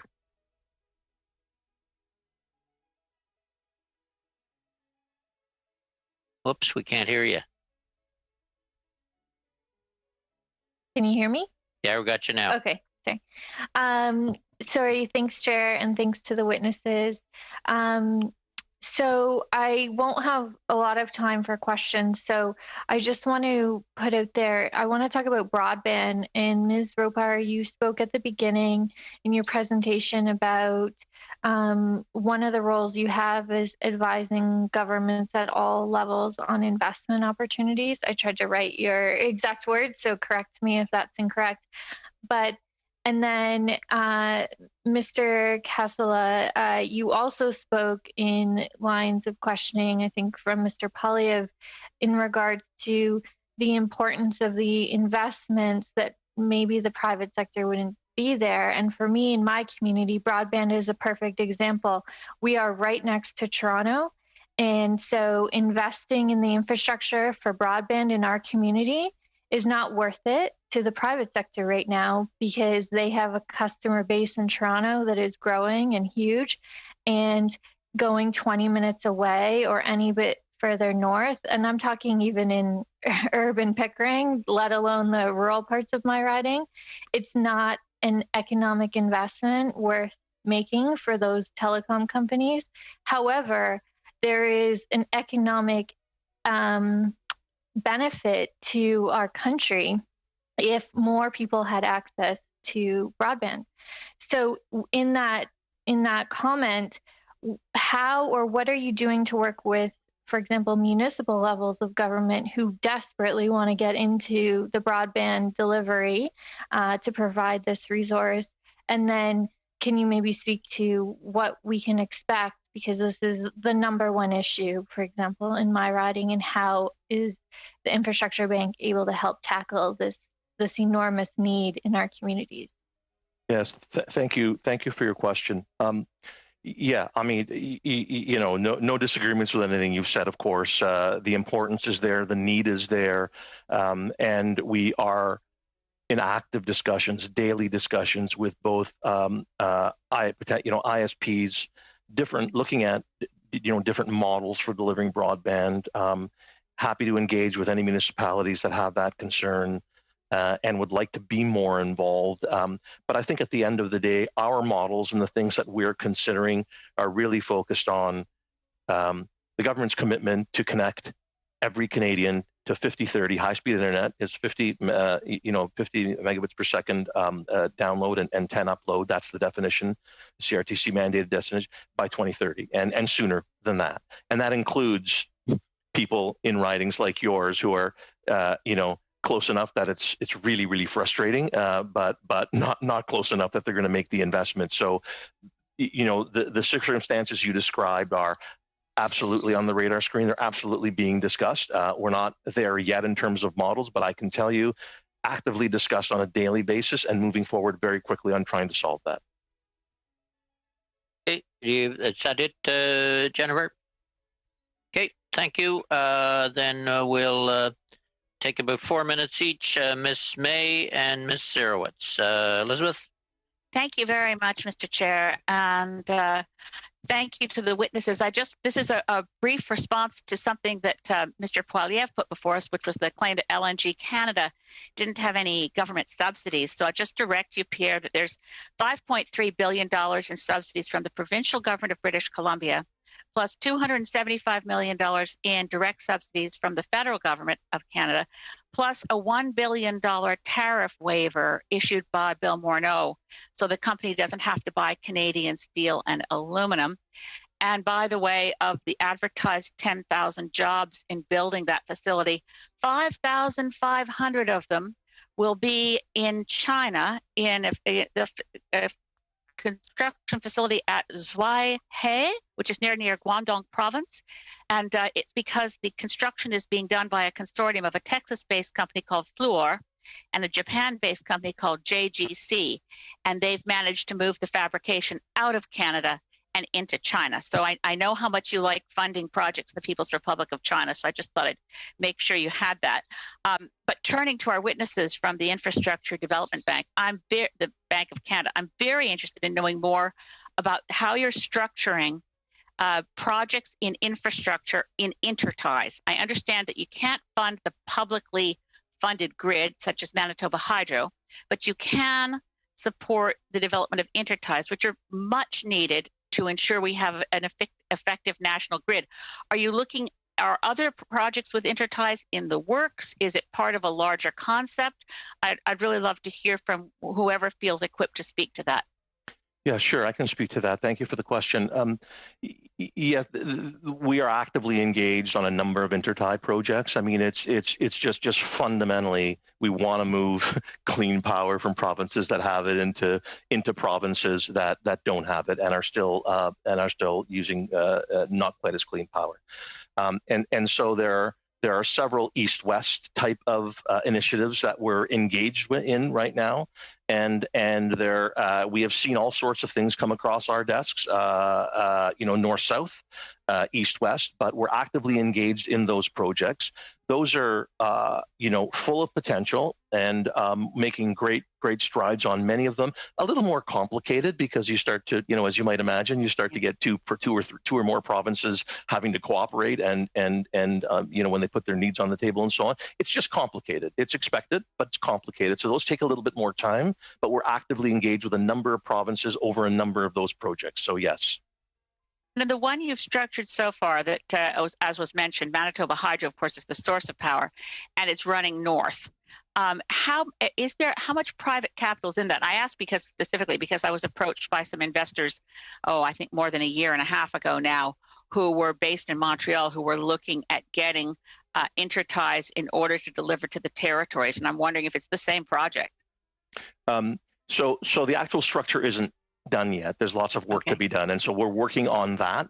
But they have publicly announced a partnership that they're working with Teachers Pension Fund of Ontario is actively involved in looking at that project as well, and we're working collaboratively with them and with the First Nations and Inuit and Métis groups up there, and to structure something that makes sense. But it's too early stage to tell at the moment. Fairly quick one, Elizabeth. That's okay. Those are my main questions. Okay. I'm really encouraged by where you're putting the money in this bank. Thank you. Thank you. Thank you all. Ms. Zerowitz, you'll wrap it up. Thanks so much. About 4 minutes. Thanks so much, Mr. Chair. And thank you to you, Ms. Roper, Mr. Casola, and Mr. Morley for joining us today and for being so great with all these questions. In my riding of Davenport, it's very clear to the constituents here that they want to make sure that we as a national government don't reduce our focus on climate change and moving to more sustainable, low carbon economy. So I have two questions related to this. One is, how are you ensuring that you're picking projects that will help Canada become more sustainable? So that's one. Two, as you're picking infrastructure projects to invest in, how do you assess the risks that represent climate change, and how does the bank plan to mitigate those climate risks? So I'll start, and Annie, if you want to chip in, that's great. Very much, thank you for the question, very much a focus of everything that we do. We are actively involved, to build on Ms. May's question, actively involved in interties, in transmission to the north. Anything that results in off diesel for remote communities is a good thing, and we're actively exploring models for that. We are looking at renewable projects where it makes sense to do so. In other words, if there's a funding model in the market where they can get private sector capital, they don't need us. But there are instances where some of the risks involved do need us because of the peculiarities of the market and so on. We have a funding project in Pirate Harbor wind farm in Nova Scotia, which really, the main benefit of that project is it helps to balance the Nova Scotia grid and provide more reliable power to that entire province. The lens goes beyond renewable projects. We're looking at storage projects, battery, pump storage, all types of projects across the country.